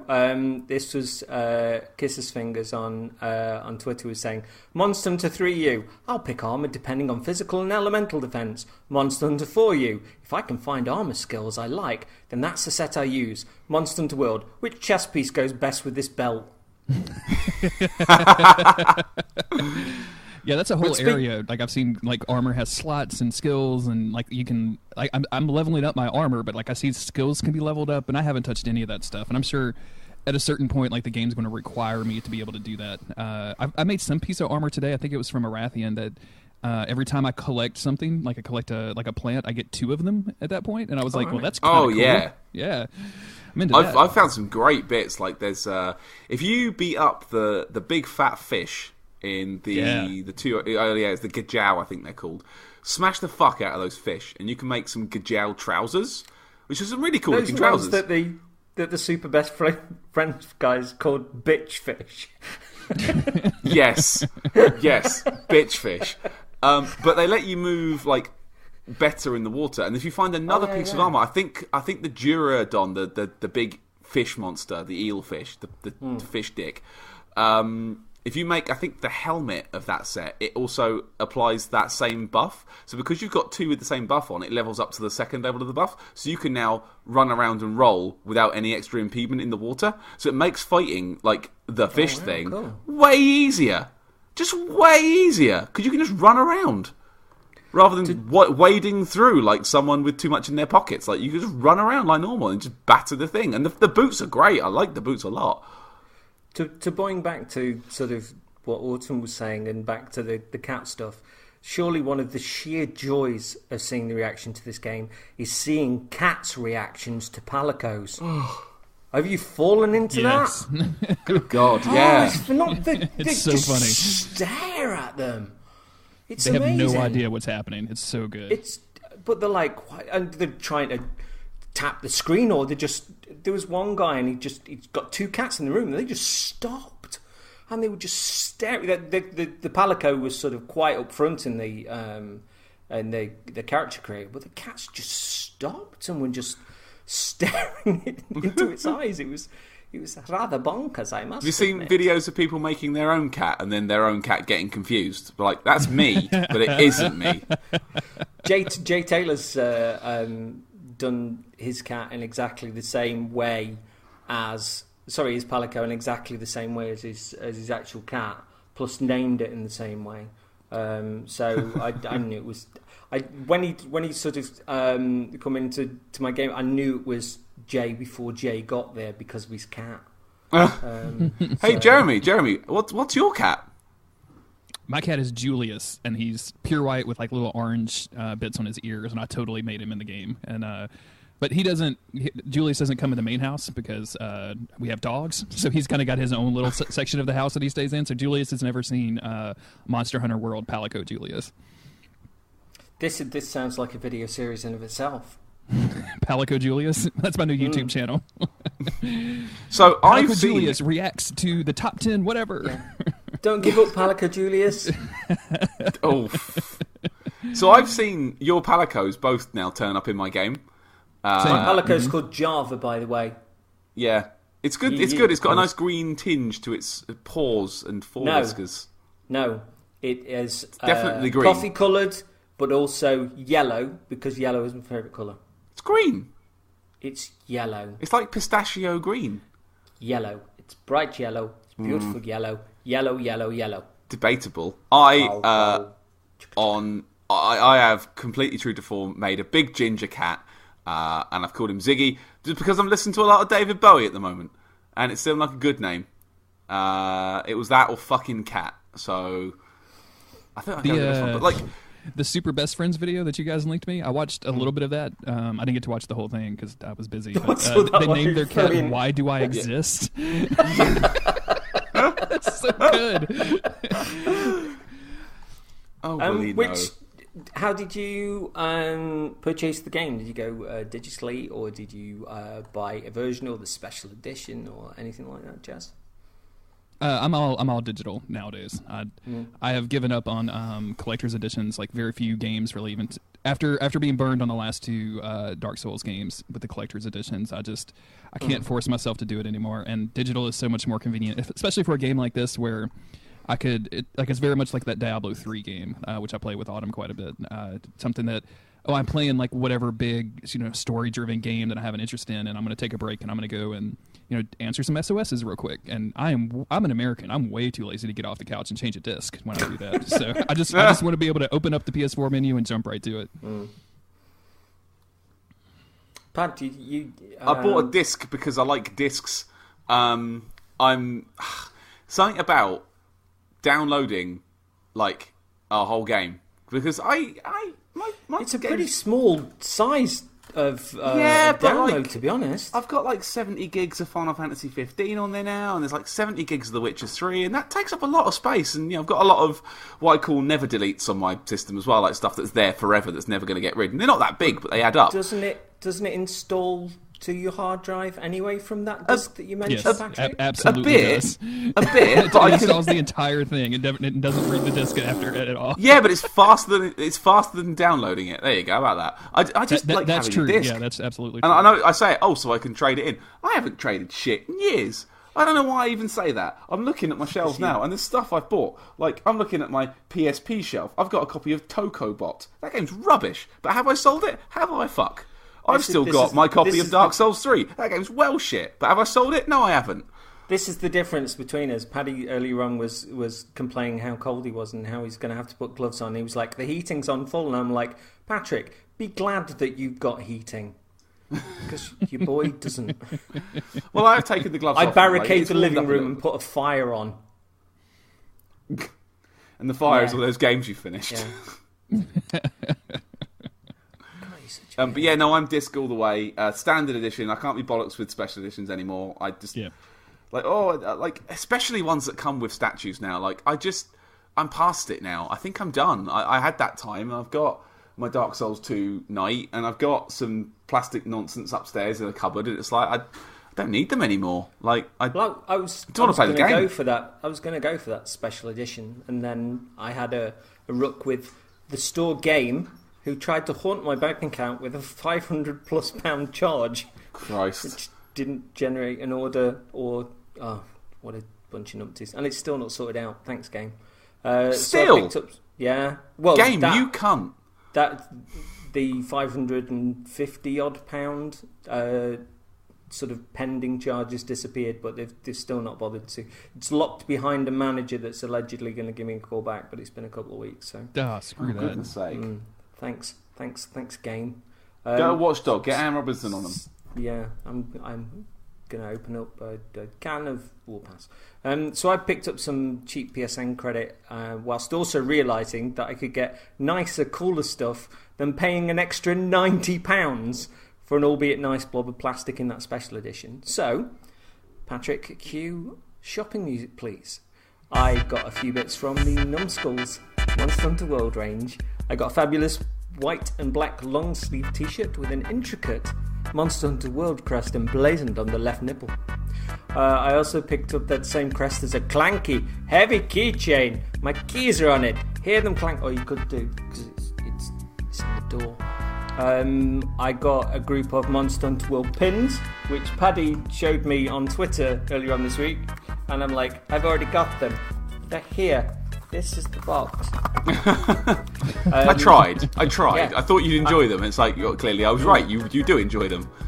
And I also got a beautiful steel, I think it's steel, probably aluminium, I don't know, but still metal, like the music, a coffee cup with Monster Hunter on it, which is really nice. Game Critics editor Brad Galloway, the man who controls the very power of the Wilberforce, like Atlas holding the world, said, "Where did you get that from?"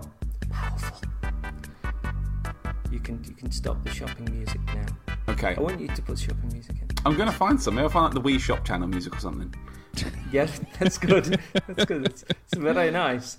So what's been the biggest and best moment for you thus far, Jeremy? Is it you being carried away to the other side of the map? That was definitely like extremely awesome. Like that was like the moment where I was like, okay, this game, now like the unexpected things that can happen in this game are so great, and this is the perfect example of it. But really, it's just learning. I had a quest to go. It was an optional quest to go kill a Rathian, and it took me forever to track it down because it hides in this one specific section. It took me forever to find it. Finally found it, fought it. It has this weird poison attack. I don't really know what triggers it, but it's something with its tail, maybe. Yeah, I think it's the sweep of the tail. Yeah, but not all tail attacks. Like, it's just some of them, it seems like. So trying to figure out exactly, which ones I could maybe tank through if I needed to, or just dodge through or whatever. I think it's the swoosh, the ones where it kind of does the flip. So just utterly smashed me, like completely killed me. And so went back to town, looked up my monster manual. Oh, he's weak to...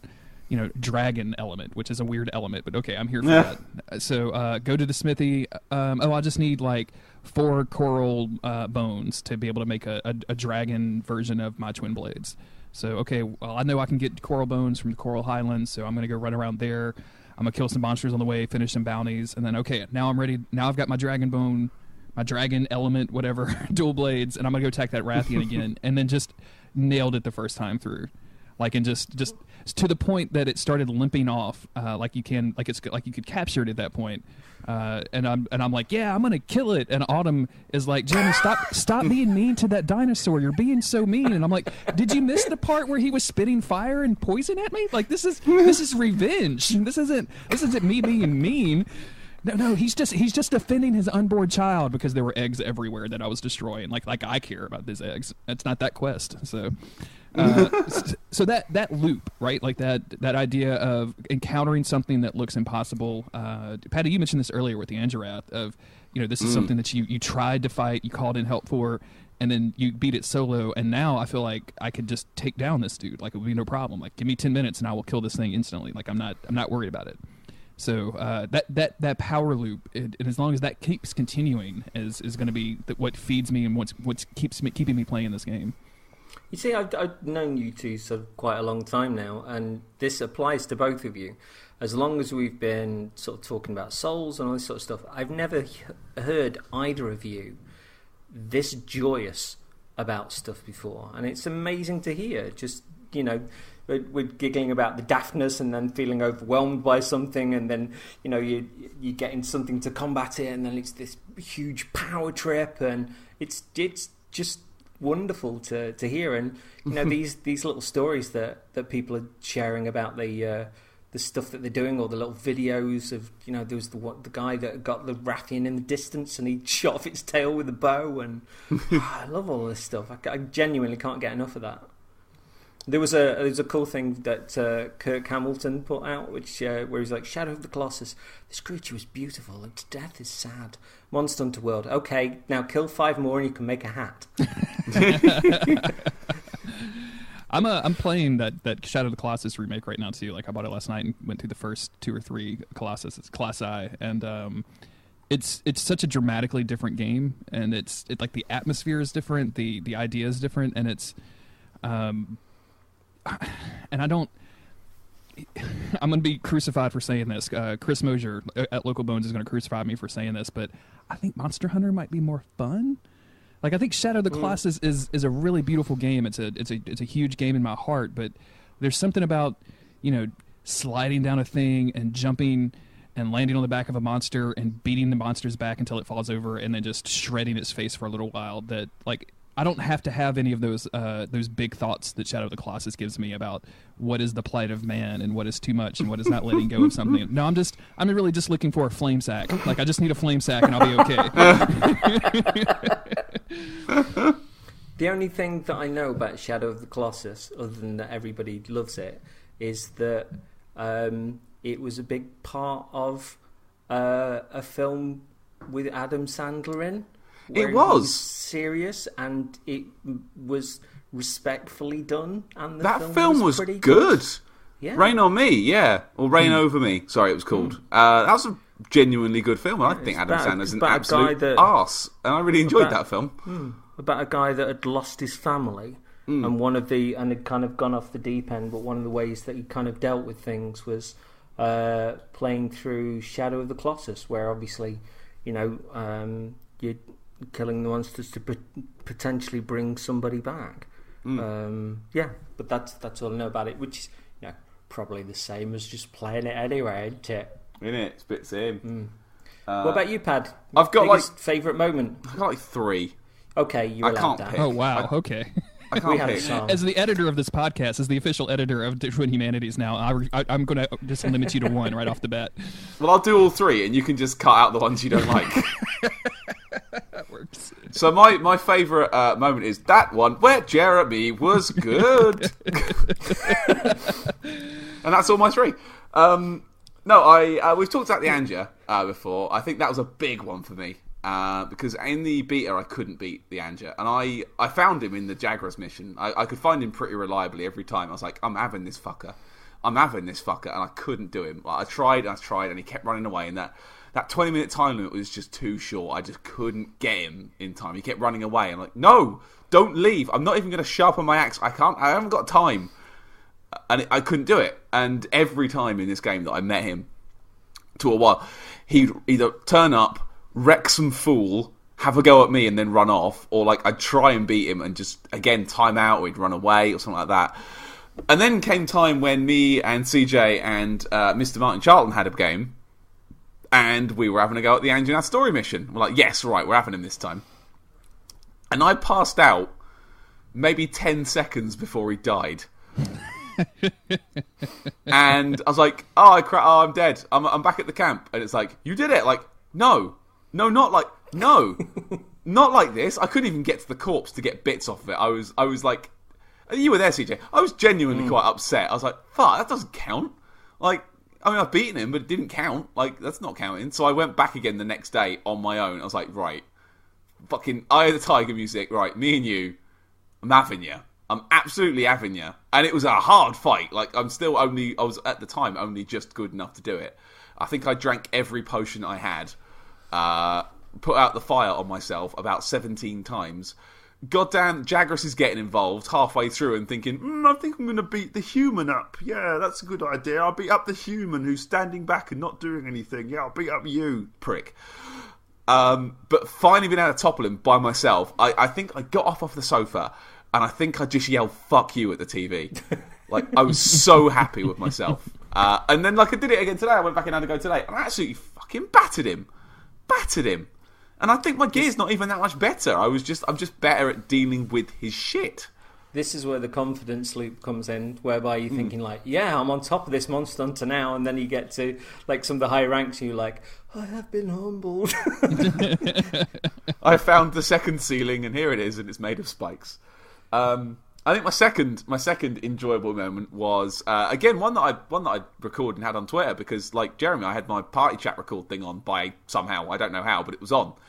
And when I was fighting the Puke for the first time, in that kind of poison town that he lives in the top right corner of the map, and I was charging up an attack, and then my character ran up the wall, did a massive flip, and killed it.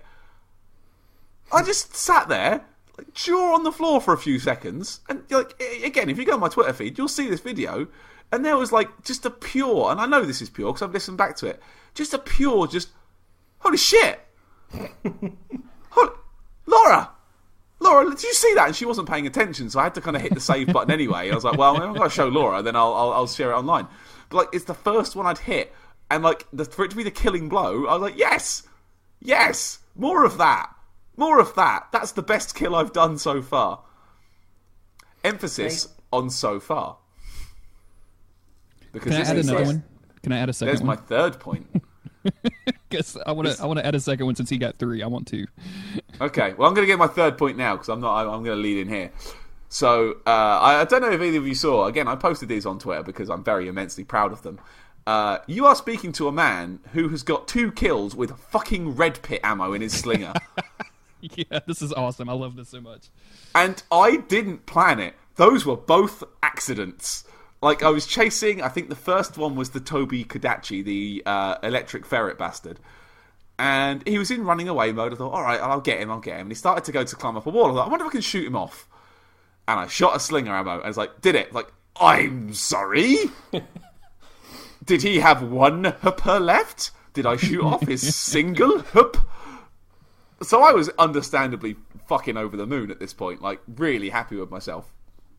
So I shot, and again, I there was no sound on this one because I was just sitting there slack-jawed like, huh? Can you do that? The same day, in the evening of the same day, I got a Kulu Yaku with the same trick. And at that point, I'm like, all right, game's broken. This can't happen. I cannot be getting these 1 HP chip damage kills. This can't work like this. But Red pits are OP from. Please nerf. Well, nerf. They are nerf plits. But like, I'm now at the point where I'm thinking, well, if a monster's running away, I'm going to fire a slinger at it. I'm going to see how many I can get. And maybe see how many, maybe get a little collection. See how many of these monsters I can take down with a red pit. Imagine taking down an Anjanath with a fucking berry.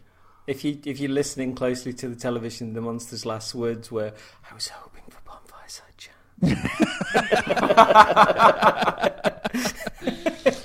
As it gives up the ghost. As disappointment racks through it. What's your second one then, Jeremy?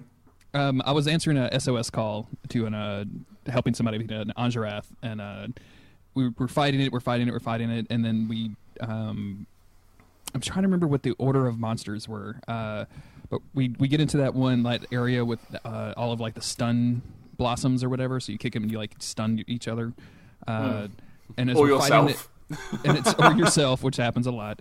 We're fighting it, and I had to back off, and then all of a sudden, like, another creature comes out of nowhere and starts fighting it. So I just stop, and CJ, like you said earlier, like, I wanted to just be able to, like, sit down and just, like, have a beer and, like, watch these 2 monsters fight. But before I could do anything, a Jagras comes, like, running by, like, a great Jagras comes running by and joins, and now there's 3 of them fighting each other, which I still haven't really seen since. Usually it's only, like, 2 that get involved with one another. And standing there and just watching these 3, and I'm like, holy shit, this is so good. And then all of a sudden, the Anjarath looks up, sees me, and it says, fuck that thing right over there, and just runs directly at me. And that's also on my Twitter somewhere. Like, at me, and I'll try to find the video. But I was just like, oh shit, I gotta run! I was just thinking when you were saying like the Great Jaguars comes in, like I just had visions of you just looking over and going like, bro, they're gonna fuck you up, and then like the other one starts running towards you, and the Great Jaguars goes like, no, bro, they're gonna fuck you up. CJ, what's some of your moments? I want to hear yours. I'm seeing as you two, well, Paddy did 3 and you did 2. I could go on about because I'm still kind of finding my feet in the game, and I'd say my favourite thing is still finding this level of ballet once I got the bow, as to sort of feeling out when the monster was coming towards me, and just how soon I could get a shot off, and all that sort of stuff. It's been quite cerebral and mindful. But I'd say the best moment, the absolute best moment, is hearing the most important sound effect in the history of video games, which had me laughing for about 20 minutes afterwards. When I think we were still hunting at the time, and Paddy was like, "Right, I could go down like," and that's the Pukey Pukey when it farts. It's when it builds up that massive sort of chunky tail. And it just went, and I completely wasn't ready for it. I just heard,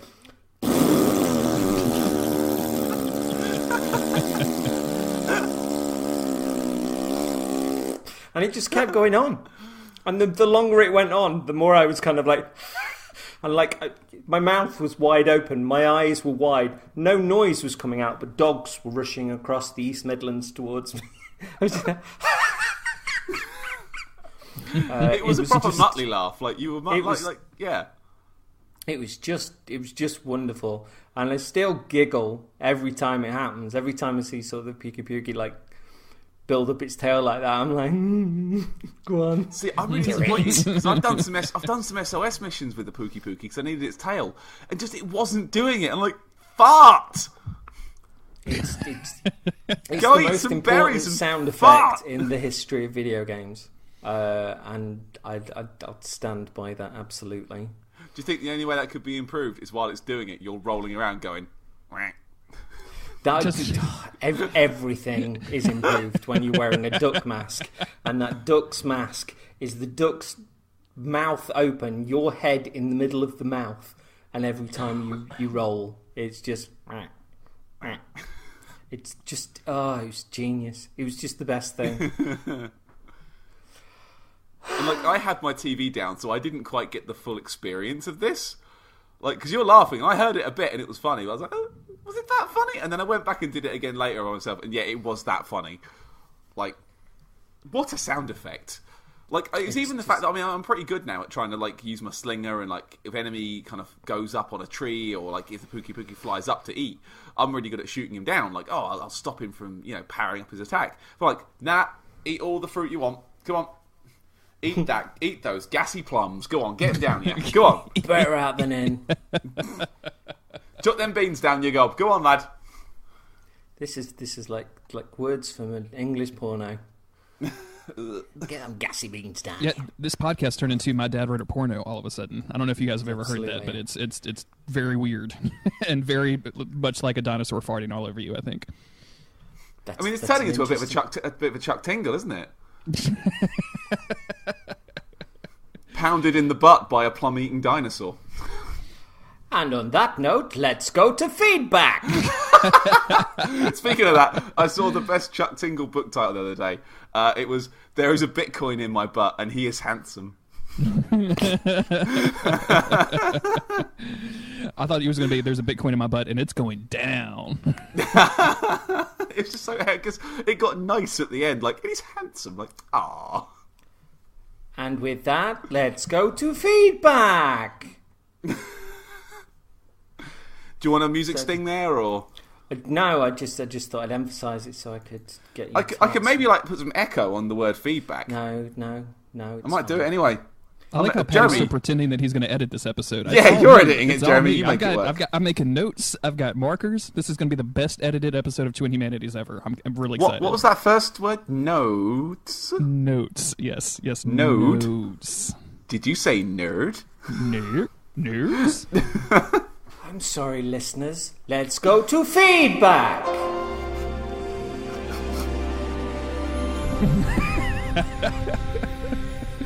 Well, that was really good. That sounded great. Good jingle. Thanks.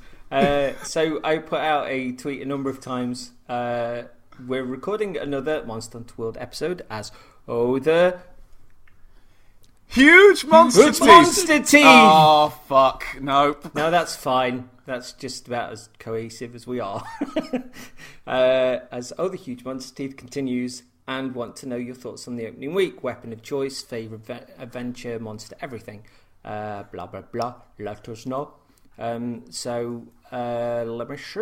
Liam S. Smith is the first gentleman. Oh, one of the mighty co-hosts of the JoJo's World podcast, which I really, really like, and is one of the only ones I'm up to date with. That's good to know. Yeah, at JoJo's World on Twitter. It's good. Listen. Big thumbs up. Liam says, I've been relying on the gun lance and longsword recently, but I've just started toying with the lance, and it may well be my new favourite. So he's been going on the internet then? Ooh, shade. Podcast beef. I'm sorry, I like you really. Sorry about that DM the other day, it was very long. So, Cameron Swarbrick comes through at @knight_twitten. Lord of the Likes. Gunlance Funlance. I've been having an amazing time. My favourite monster is the Kulu Yaku because he's so intelligent and funny. The team outdid themselves on his animations. Favourite moment was hunting Toby, and a Rathlos and Rathian showed up and chased both of us over the whole map. No, get out of my tree. Did you see that Cameron was having trouble joining squads, and like there's apparently no fix for it whatsoever, so he had to start a new character? No. Oh, yeah, no. I think that was Cameron. Correct me if I'm wrong, Cameron. I'm sorry. But No, it's him. No, I read that this morning. Yeah, that's definitely him. Hope it fixes soon. We can squad oop. Yes. Cameron goes on to say, sense of progression is amazing. Anjanath was an impossible walk, but a few hours after I first beat him, I went back and captured him 4 times in an hour. See, folks that have never played Monster Hunter before are better than people that have played Monster Hunter before. A mix of skill building and solid gear progression is fantastic. Also, Fashion Hunter is lovely. I mean, no complaints, no arguments here. No. Sweet hats. Max Hart says, shout out to the other Lancers out there. That dozen of us are good people. Are we 3 for 3 on gun lance users? That's crazy. Seemingly so. I was making that joke earlier about the gun lance. That's really strange. I haven't seen a single one online in an alert. Insect glaives all the way where I've been in. Like, that's mad. Sione Boy says, where do I start? I'm loving it, sharing the hunts with my son. We settled on the switch axe, which is a new weapon for us. Lots of people to jump in with, and help will be helped. I was worried Capcom would fuck it, but they've nailed it. Is that the same thing? I thought you were going to go, is that his son writing that? Don't share that with your son. No. Peter Cleaves says, started with dual blades, kept missing 50% of my combos. Switched to bow on a whim, and I'm enjoying it a lot more now. Then I played online with randoms, and I enjoyed it even more, as I could shoot combo dragon piercers to my heart's content. Favourite fight so far was the steam train whistling Baroth, but finally taking down the Anjanath was a momentous occasion. But it's filling the destiny-shaped hole in my life quite nicely. If only joining up with friends online was a bit less clunky, then we could be reliving dance sessions in the Gathering Hub just like the Tower. Well, you'll be pleased to know, me and Pete did play the night together, and I've shown him the prance emote, and I've shown him how to join up easier in squads. And we actually captured some of the same dynamic that me and you have, CJ. He was standing over there, and I was up in the face of the bad thing, and I was showing him some of the fun tricks you can do, and we were having just a jolly time. It has to be said, like, there's we've mentioned about launching in January and the beta and all that sort of stuff, but there's something to be said. Capcom must have been rubbing their hands together going like, Bungle and Activision can't really take the piss out of their audience anymore, can they? Oh, they are. Oh, they've fixed something. Oh, but they've made it worse secretly and somebody's found it. Oh, they won't do that again. They've done it again? Really? Oh, apparently they've heard the concerns and they're going to address them, and they take their audience very, very seriously, but not actually come out and said much. Where are the PR people? Oh, there's nobody playing anymore. Oh, that's a real shame. New event next week. More emotes. Give us some silver. Play Disaster-ny. But that's been one of the things where the Destiny YouTubers are like, we're bored of it, there's nothing to do, we're going to go on to Monster Hunter, and I think that's pulled apart of that sort of audience away, since there's nothing to do in Destiny for them. But I watched one of Dato's videos the other day, and I was thinking, like, all these folks that are really good at Destiny and are doing sort of lots of Destiny YouTube stuff, well, kind of outmatched by the super maths human supercomputers like Arex and Gaijin Hunter on Monster Hunter World. But I watched one of the Dato vids, and it was this interesting kind of halfway house between someone that was learning the game but was applying all the stuff they're really, really good at with Destiny and stats and what works and what doesn't, and the things they like and things they don't. And it was this nice sort of bridge between your Gaijin Hunters, Arexes on one end of things, and people coming into the game sort of brand new. So I thought that was pretty neat. Personally, I do want to say, since we just talked about emotes and prancing. Patty showed me that you could eat like in the field, like when you spawn into a mission, like you can just go to a little canteen, like a mini canteen right there. But didn't tell me that during the eating animation, if you have another player with you, they can emote behind you. So there's a really lovely gif. To me. Yeah, there's a really lovely gif of me just chowing down on some really tasty looking meals, and Patty prancing behind me, which is hysterical. I do it to everyone I can. It has remained funny. I always save my prance moments for the moment that the monster is dead. I've carved it. I stand in front of its stupid dead face, and that's when I do the prance. Traditionally, I'm also in that habit as well now. I cannot stop. Now I've started, I cannot stop. It's the greatest emote in any game, and I dare anybody to challenge me different. It's like doing the Dark Souls. Well, what is it? It's like, yeah, get fucked. Yeah, it's a level of Morris dancing beyond that. It's like, imagine if the word lol was a dance. It would be that. Nah, it's better than that, mate. Do you think? Yeah, I think you're underselling it. Petrified Wing says, I've been using the Charge Blade. So fun. I've been bonding with Beetlejuice lately, ganging up on Odegaron. The one thing that frustrates me at times, especially coming from Souls, is the inconsistencies with hitboxes. I found them okay so far. Like, I mean, there's a few times where I've been hitting like I was nowhere near that, but then there's also been times where I've landed a drop attack on a monster where I was definitely 5 feet away from its head, but I still was on it. It's like, I'll take it. It feels like the game is it's got that really good version of open world jank that doesn't take me out of it. It makes me like it even more. So sometimes it works in my favor, and I'll do something crazy and it will just work. Like I'll mount a monster from 10 feet away or something, and I'll be like, well, okay, fine. And then every once in a while I'll get knocked off of something and I'll just go flying, and I don't feel like I should have, but I just don't care. Like, I'm just having fun with whatever happens. So I could see if you're grinding like high ranked monsters or something, like you're really trying to do one specific thing, that would get super annoying. But I don't. So far right now, like as janky as it is, I love it. To be fair, you can use the jank to your advantage though, because I saw one of the only videos I've watched. I've not watched many myself, but I watched Video Game Donkey's Monster Hunter World video that went up, I think, 2 days ago. And he's having some problems with one of the big spiky dragon things. And he's going, watch this, so he gets knocked down and just lays there. And it does a huge attack that just doesn't connect because he's laying on the floor unconscious. Then just stands up, runs away going, this game is broken. And the next clip is him getting absolutely fucked, trying to do it again. But you can use that jank. I like jank that you can manipulate to your advantage. Yeah, absolutely. It's not even that jank, it's just a little bit loose.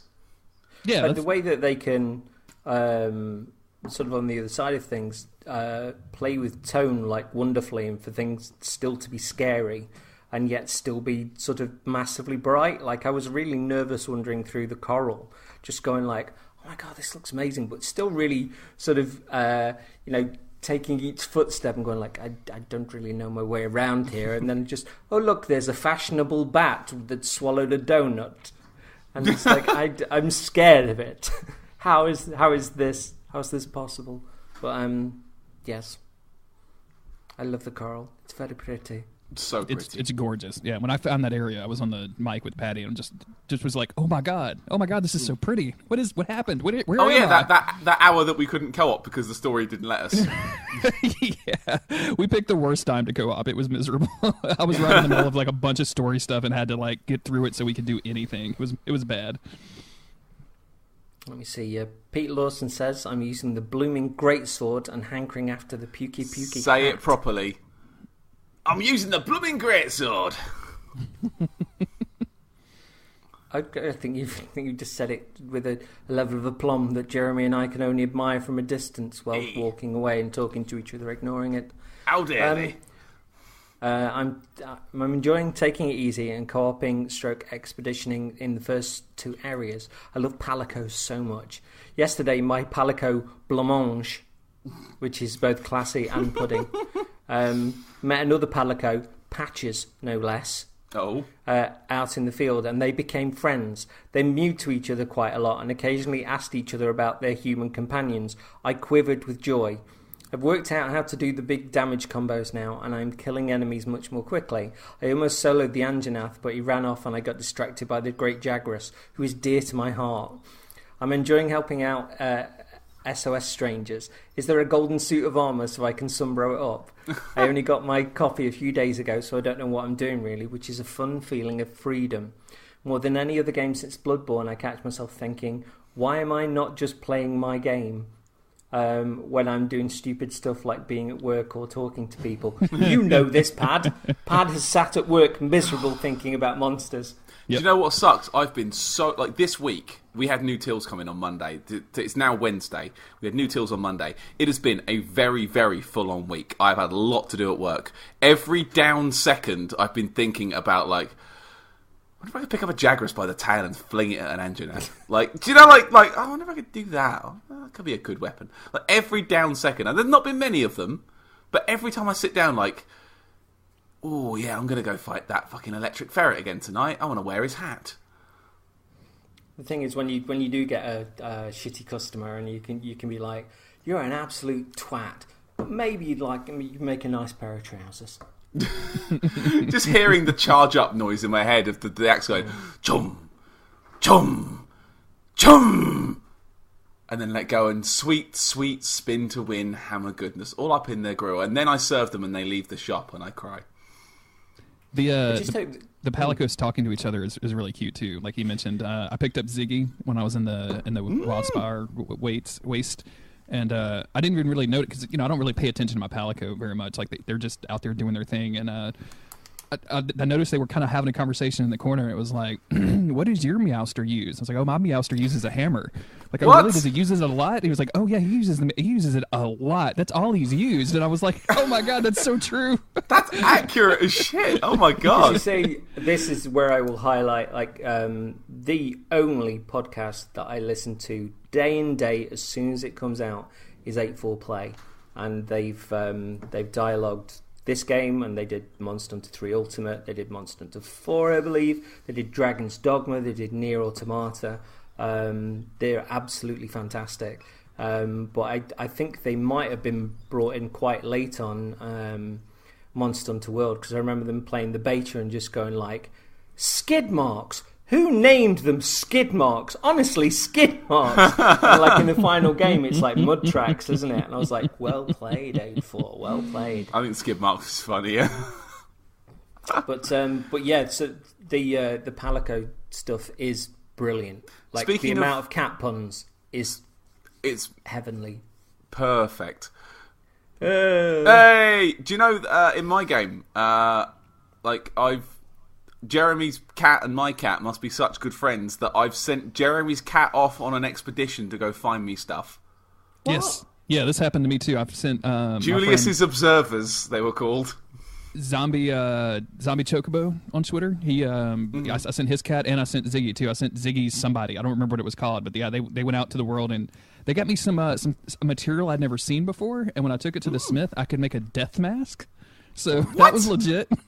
So my Palico has a death mask now. So enjoy, everybody. Paddy, your cat has been cheating on you with Jeremy, and he's giving him finery. A death mask. We're gonna have words when this podcast is over. Why are you telling them I use a hammer a lot? Why are you giving away our secrets? Nobody knows it's a hammer.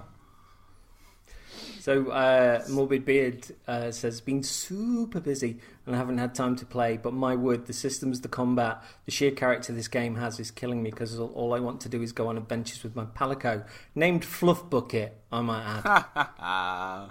Congrats to Morbid Beard, by the way, for getting his first place. So he just moved into his own place. I'm pretty happy for him. I was thinking, first place? What did he win? What did he won the house. Did Paddy's Palico bring him something nice as well? He brought him home a first place trophy. I found this gold. It's not really a currency in Monster Hunter, but I found this money. Here you go. It's money. Right, Rob Sweeney says, Monster Hunter World reminds me of a mix of Dark Souls and Warframe. The monsters are so unique in various ways that it keeps me coming back every night to try and get that monster's gear and weapons. Also, the game is beautiful. From the monster designs to the landscapes, you can also play in several different ways. The weapons vary in playstyle a lot. Going from greatsword to dual blades is such a change of pace that it makes fighting a monster with a new weapon a totally different experience. All in all, really enjoying the game and can't stop thinking about it. Again, it's really getting under people's sort of fingernails. Let me see. Booklord says, it's a weird game. Reminds me of Xenoblade Chronicles X. On Wii U so far, I like it, but there's an awful lot of things to get my head round. My Palico is called Kenneth Branagh, so I'm happy about that. What? Yes. Does he look like Kenneth Branagh? Was the question. I don't know. This is the thing, because I know that that Booklord wasn't really super connecting with it, and we had a bit of a chat, and he was saying, I'm enjoying the insect glaive a great deal, although I still don't know what the insects do. And I've just started to have fun with the crossbow gun thingy. I enjoy the combat, but I've been spoiled by Bloodborne and Neo recently. Monster Hunter just can't compare to those two. I like it, though. I do like the game, and I found some weapons that I like. I think maybe I have to learn the intricacies a bit more. It just seems like find monster, hammer button till dead at the moment. Hopefully it doesn't stay like that forever. Squadding up is fun, though, I must admit. And I put him onto Arx's stuff to show some of the intricacies of the weapons and shiz. Which seems like that's gone down well. That's an interesting point there. I just want to sidebar just for a bit because I wanted to talk about this, but we didn't really come up, so I'm going to mention it now. Jeremy, did you say Kenneth Branagh there? I don't know what I said. Look, that is a bit more cat-like, though. Because there's a story here. Is what I meant to say. There's a story here of Jeremy said a thing. No. Right. So everyone listening. So we were running around and Jeremy said this thing, and it was so stupid I had to stop and Jeremy. I'm sorry, everybody. I pronounce things weird. I don't know why. I'm so sorry. So everyone knows it's actually pronounce. Everyone knows that the pig with the green lichen on its back that snuffles around and finds mushrooms. You know that, don't you? Everyone knows what that is. That lovely pig you can find. Jeremy, could you just tell the listeners what you thought that was called? Just how you said it. Just say it how you said it to me that time. Oh, look over there. There's a. Is it a Moswine? Is that what I said? I think I said like a Moswine. A Moswine. That's what it was. Is what you said. And I was like, what did you say? Moswine. And I went, Jeremy? What? Jeremy? You're so French. And I just said, Jeremy, look at the word. Yeah. Mosswine. Oh! Yes, thank you very much. Mosswine. I'm sitting here drinking from a bottle of Wine, and it's quite tasty. You can talk, but yeah, I'll drink my weenay. You drink.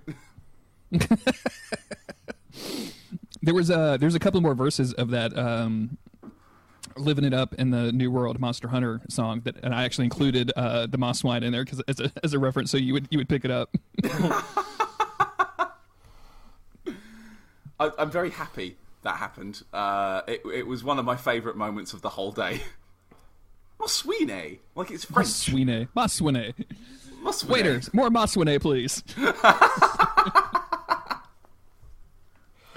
So Dark Shinobi said, major thing I dislike about the combat is the slow clumsiness. That's all movement, even outside of combat, though. Generally speaking, it's bloody good fun. Dual blades, homie. Dual blades. Woodward. Right, I am bouncing between my account and the Twin Humanities account now. Let's have a look. Graham Sharp says, got it day one and only managed to play for about 1 sodding hour. I've listened to you two bang on about it for longer than that. I'm thinking I might never see a Rathalos.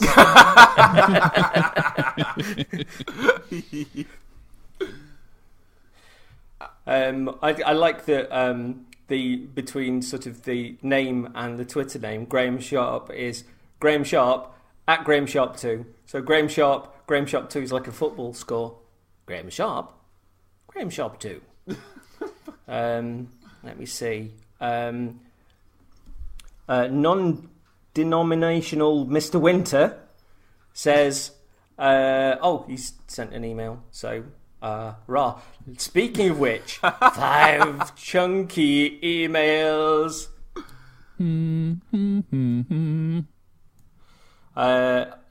Should I start, Patrick, or have you already got the emails up? Yeah, I haven't got the email open. I will. Right, you go first, then. and I will log in while you're talking.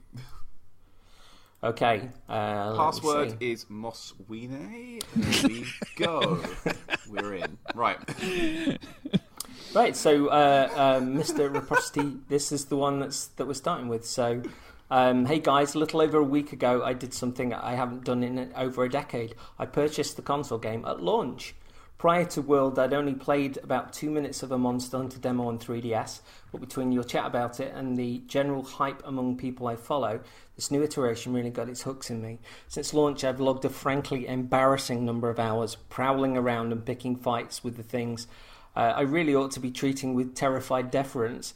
The feel of this game is amazing, big, scary, tense, and full of hard hits that are immensely satisfying. I could go on with generalities, but since you ask for favourites, weapon.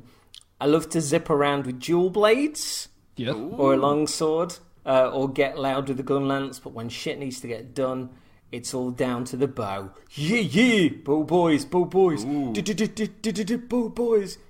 I haven't found another weapon that offers the same sense of control over where I am and what I'm doing. Also excellent for breaking bits off things. Monster, it's hard to pick, but if I must... Palumo, giant inflatable bat, looks to be covered in chinchilla floof. we call that cunt floof on this show. No, we don't. I do. You haven't got any of them. They are. What, cunt floof? Yeah, no, I haven't. Stop ruining things. He's a cute little cunt floof. Giant inflatable bat, looks to be covered in chinchilla floof. Yes, please. Also looks totally adorable if you capture it and turns into gear that looks like nothing else in the game. Sadly, I'm trash with all the weapon types it makes, but it doesn't stop me from trying. Area, I was amazed when I walked into the Coral Highlands. I'm a sucker for all the weird crap that lives in the sea, but when I got down to the Rotten Vale, I was floored. They had made the logical ecological leap. That's good words. And built an entire level out of whale fall. Yeah. Other games have done levels made of skeletons and carcasses and other charnel whatnot. This is the first time I've seen a game capture that sense of depth and slow, lively decay that happens when large animals come to rest on the ocean floor. Also, the first time my character got down to crawl under a low passage, I shuddered and yelled out for it to stop. It's just so delightfully putrid. Brackets, however, fuck Hornitors. Just let me harvest you little assholes. Yes, God, yes, fuck those guys. That was that was the spiky armor I was talking about earlier, the Hornitors. All right. Hornitors. Okay. Palico outfit, barn set, a little bone and green glass spacesuit for my darling Bartholomew. Yes, please. That's the compatriot piece for the spacesuit we were talking about earlier. Okay. This is already too long. No, it's not. Nah. So I'll just take a moment to thank you for convincing me to play this game, even if it's detrimentally impacted my sleep schedule. Keep up the great work, Vin. Thank you, man. That's really cool. Yeah. Who was that? I missed who it was from. I'm sorry. It's from Vincent. I don't know if the surname is pronounced Labate or Maswine. That's Maswine. Okay. Vincent Maswine. I was going to say I have to defer to you, my French friend. Mr. Reciprocity on Twitter. I know him. He's cool. Shall I do the next one? Yes. Right. This one. Jesus Christ. Whoa! It's a beast. Whoa. Okay. This does start early, doesn't it? It's just like first there was a big bang, then the Earth cooled and the dinosaurs came. Yeah. If you want to get a drink for this bit, because this one's going to take a while. Don't you dare sully the Wilberforce. I would never. He holds the Wilberforce in his hands like Atlas. The master of the Wilberforce. Bradley Wilberforce Galloway. Bradley Wilberforce Galloway. I don't even know how that started. I don't know. It's good. He's actually going to change his name to include Wilberforce as a middle name now, which makes me really happy. I think if we can get him to change his name, he was going to rename his child, is what he said. He was going to name his son Wilberforce. If we can get him just his whole name just to be Wilberforce, just one word like Madonna. Now, you see, I was thinking that if his middle name was Wilberforce and he was going to change his son, he was going to have a son called Wilberforce. I like the thought of it having a son like Wilberforce Galloway.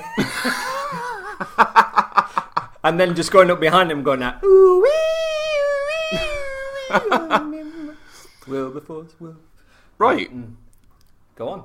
Bradley Wilberforce Galloway says... Hello, gentlemen. Glad to hear you're doing another Monster Hunter show. Very much looking forward to your comments. But in the meantime, here are mine. Brackets, since you asked. We did ask.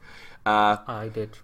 As a bit of quick background on him, I've played all the Monster Hunter games released in the States except for Monster Hunter Stories on 3DS. The wife grabbed it first and she is yet to give it back, Gina. That's apparently really good. Like Monster Hunter meets Pokemon.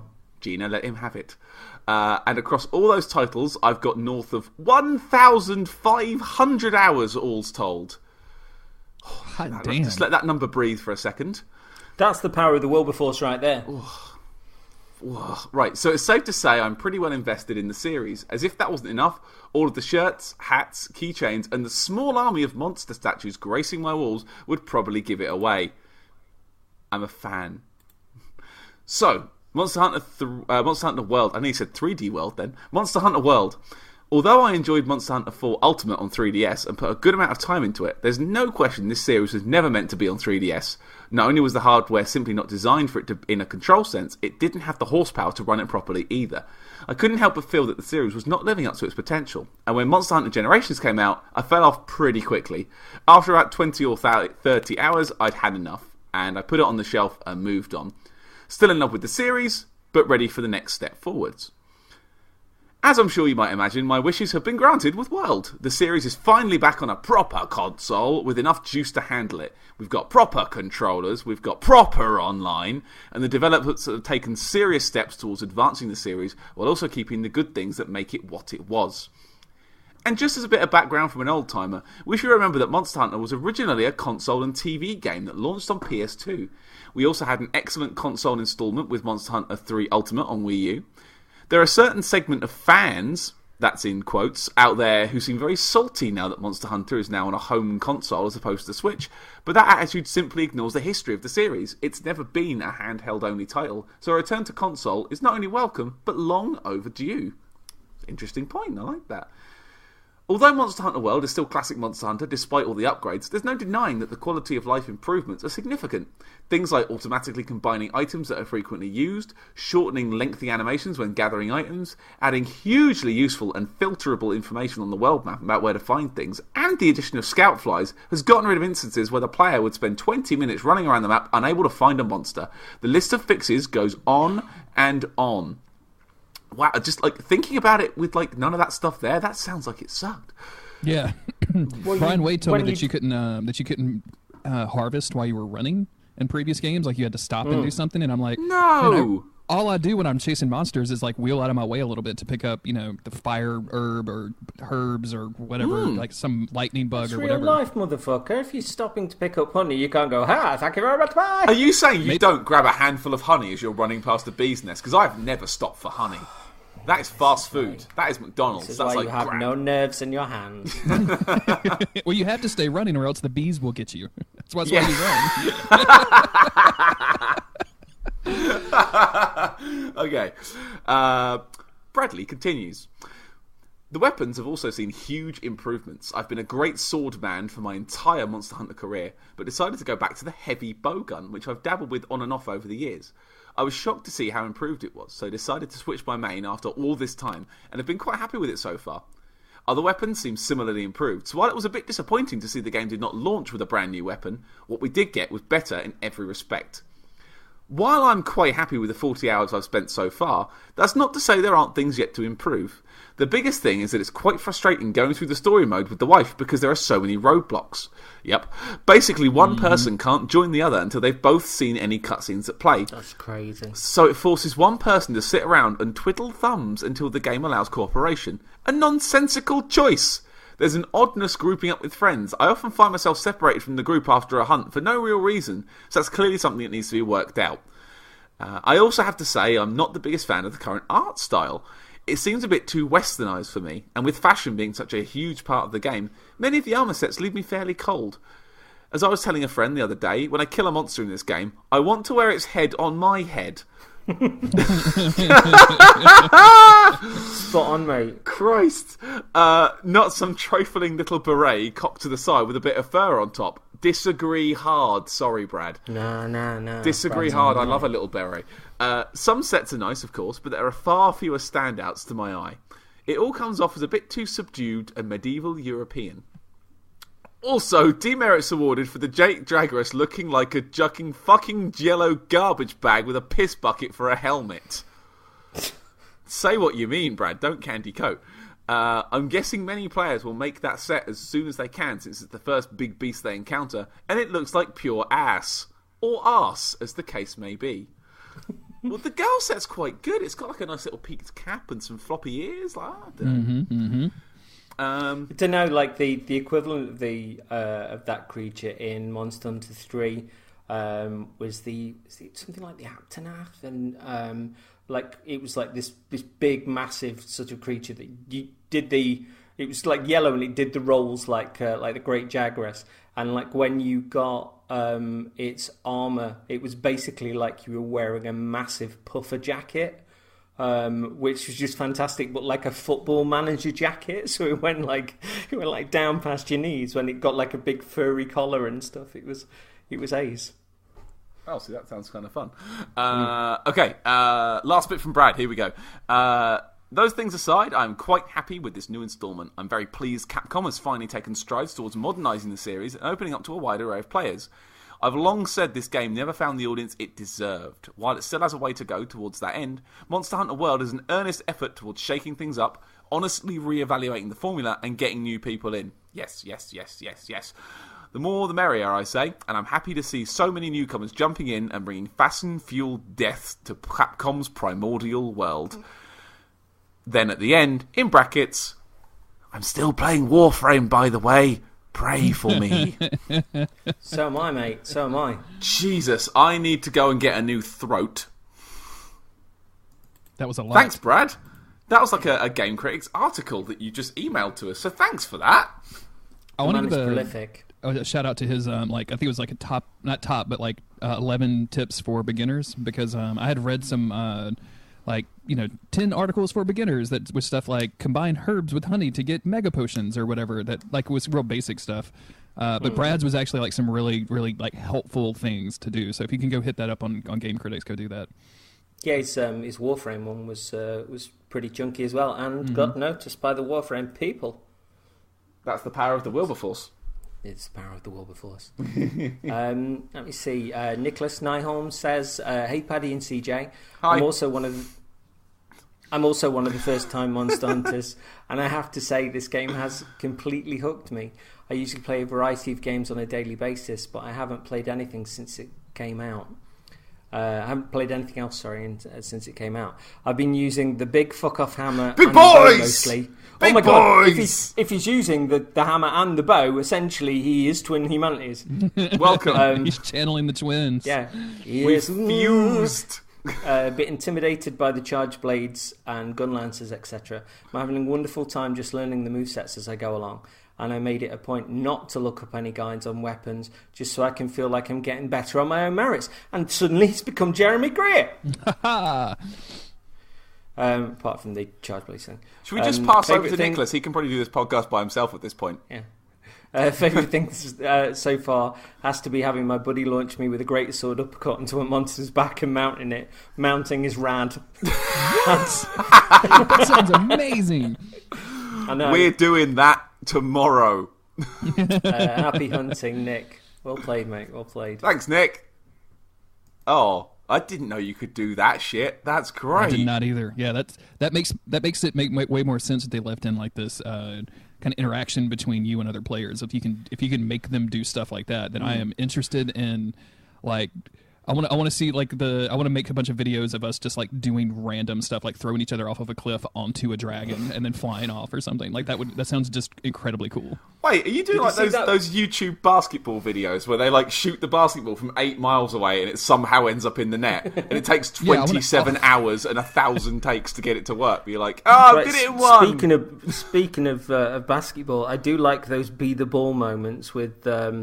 That little chickeny motherfucker with a rock. Yes. Also, Anjanath does it as well, doesn't he? He's just like, whoosh. Massive jumpage. It's good. Like. I hate that fucking duck with a rock. I love him, and I hate so him. Good. Literally, the first thing I said when I saw it was, that duck has a rock. I heard that in kind of a spider my rage. Still hear the duck in the rock. Kind of way. Janos has emailed us, sir. Yeah, I've got it open here. Janos, Dark J, Playful Wolf on the Twitter. One word, magical. Another word, expansive. Is he talking about himself or the game? Probably both. He's a good lad, I've met him. Have you really? Yeah, he's a nice lad. In the reels? Yeah. Have you really? When my super old Windows 98 PC was dying, and before I got the one that I've got now, Janos did a 3-hour drive up England to give me his old PC to keep us going for a bit. I thought he posted that. Jesus Christ! No, he drove, did a 3-hour drive to bring it here. So. Massive props to Janos because he kept us going for a while. Call me a bank because I'm giving you credit. Oh Jesus! Oh Christ. My God! No. That's going to edit it out. He's going to edit out all the B. Right, Janos says, loving my time so far. So much to learn, but in a lovely, rewarding, and only slightly intimidating way.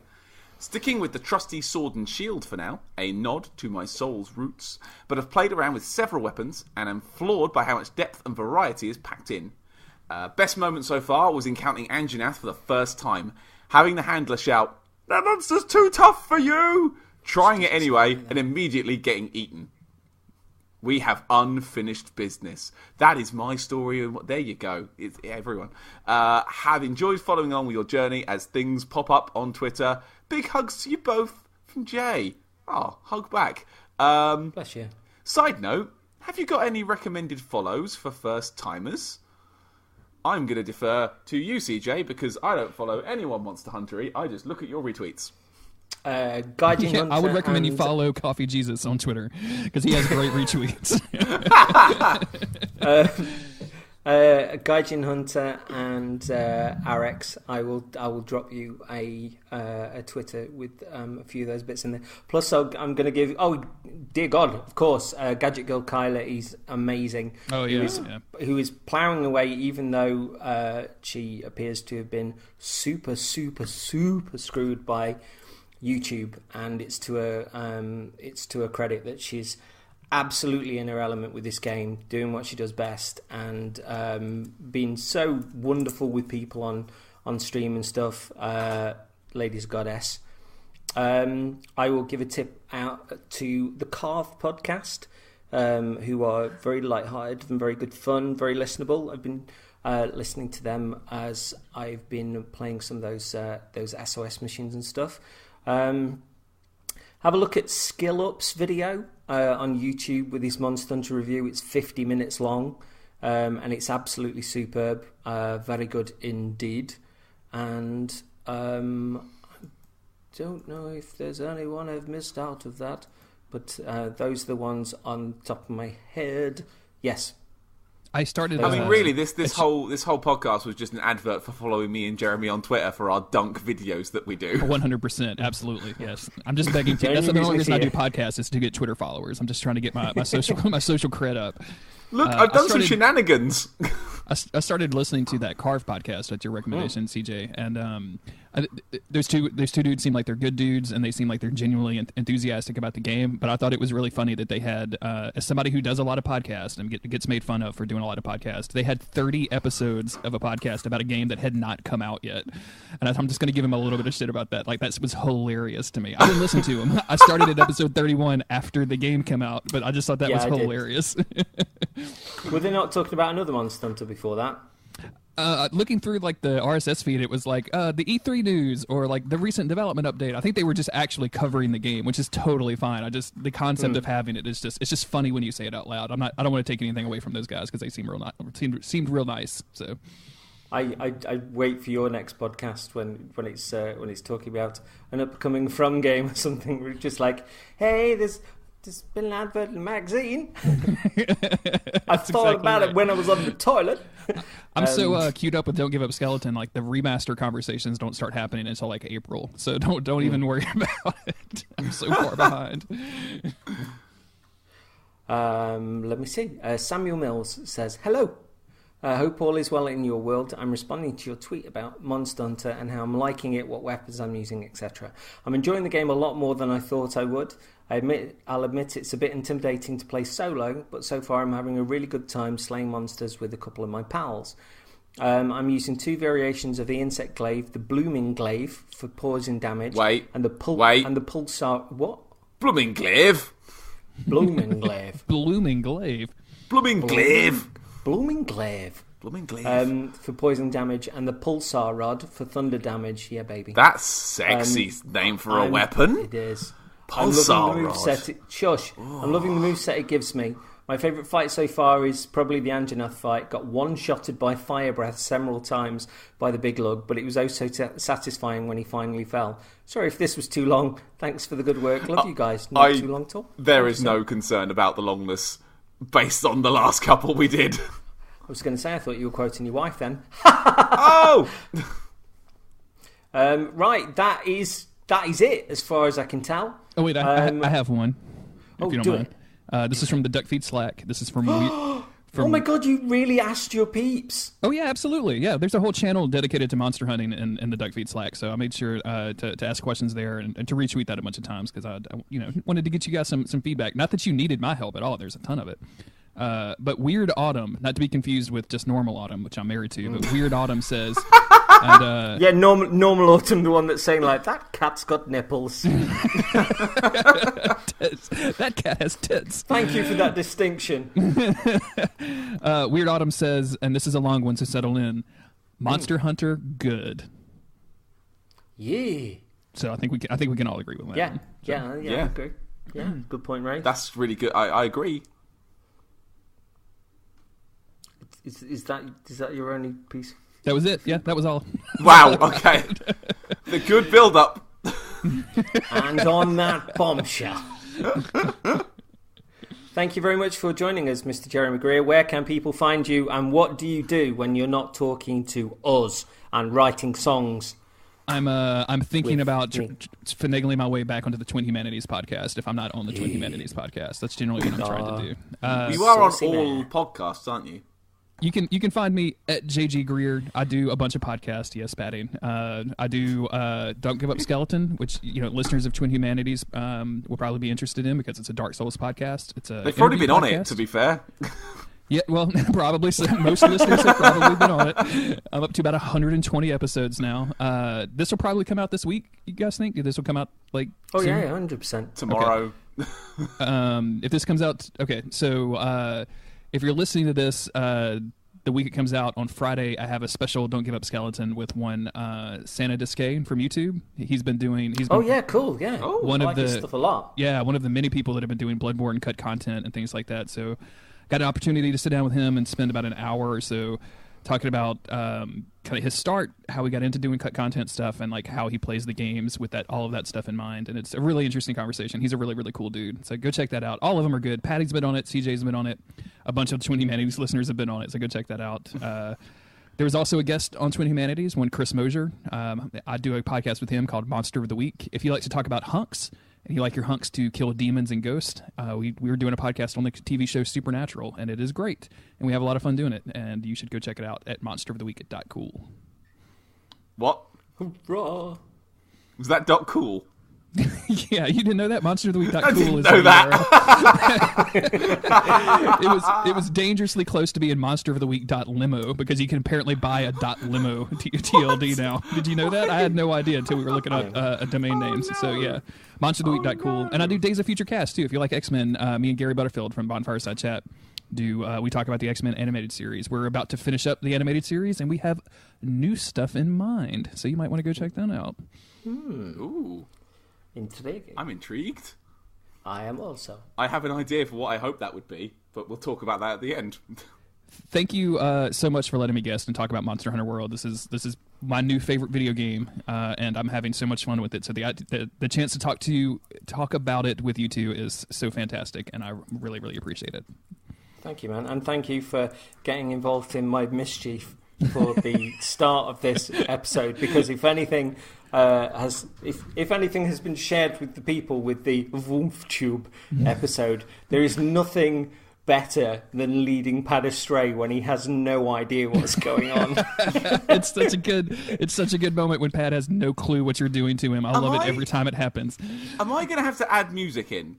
Am I going to have to make that fit song? Because I'll do it. No, you don't have to, because it's not going to sync up. It's better for it to just be weird and a cappella and just strange and just to hear you. We'll in the background. We'll do a remaster in 3 years. Oh yeah, absolutely. The remaster. We'll redo the soundtrack to Twin Humanities in 7 years. We'll do the podcast again and we'll remaster it. When we release it all on vinyl, when we do our vinyl release of every episode. When we've really given up and just go. Oh. Just go. Bye. Bye. Outlaws, untouchable.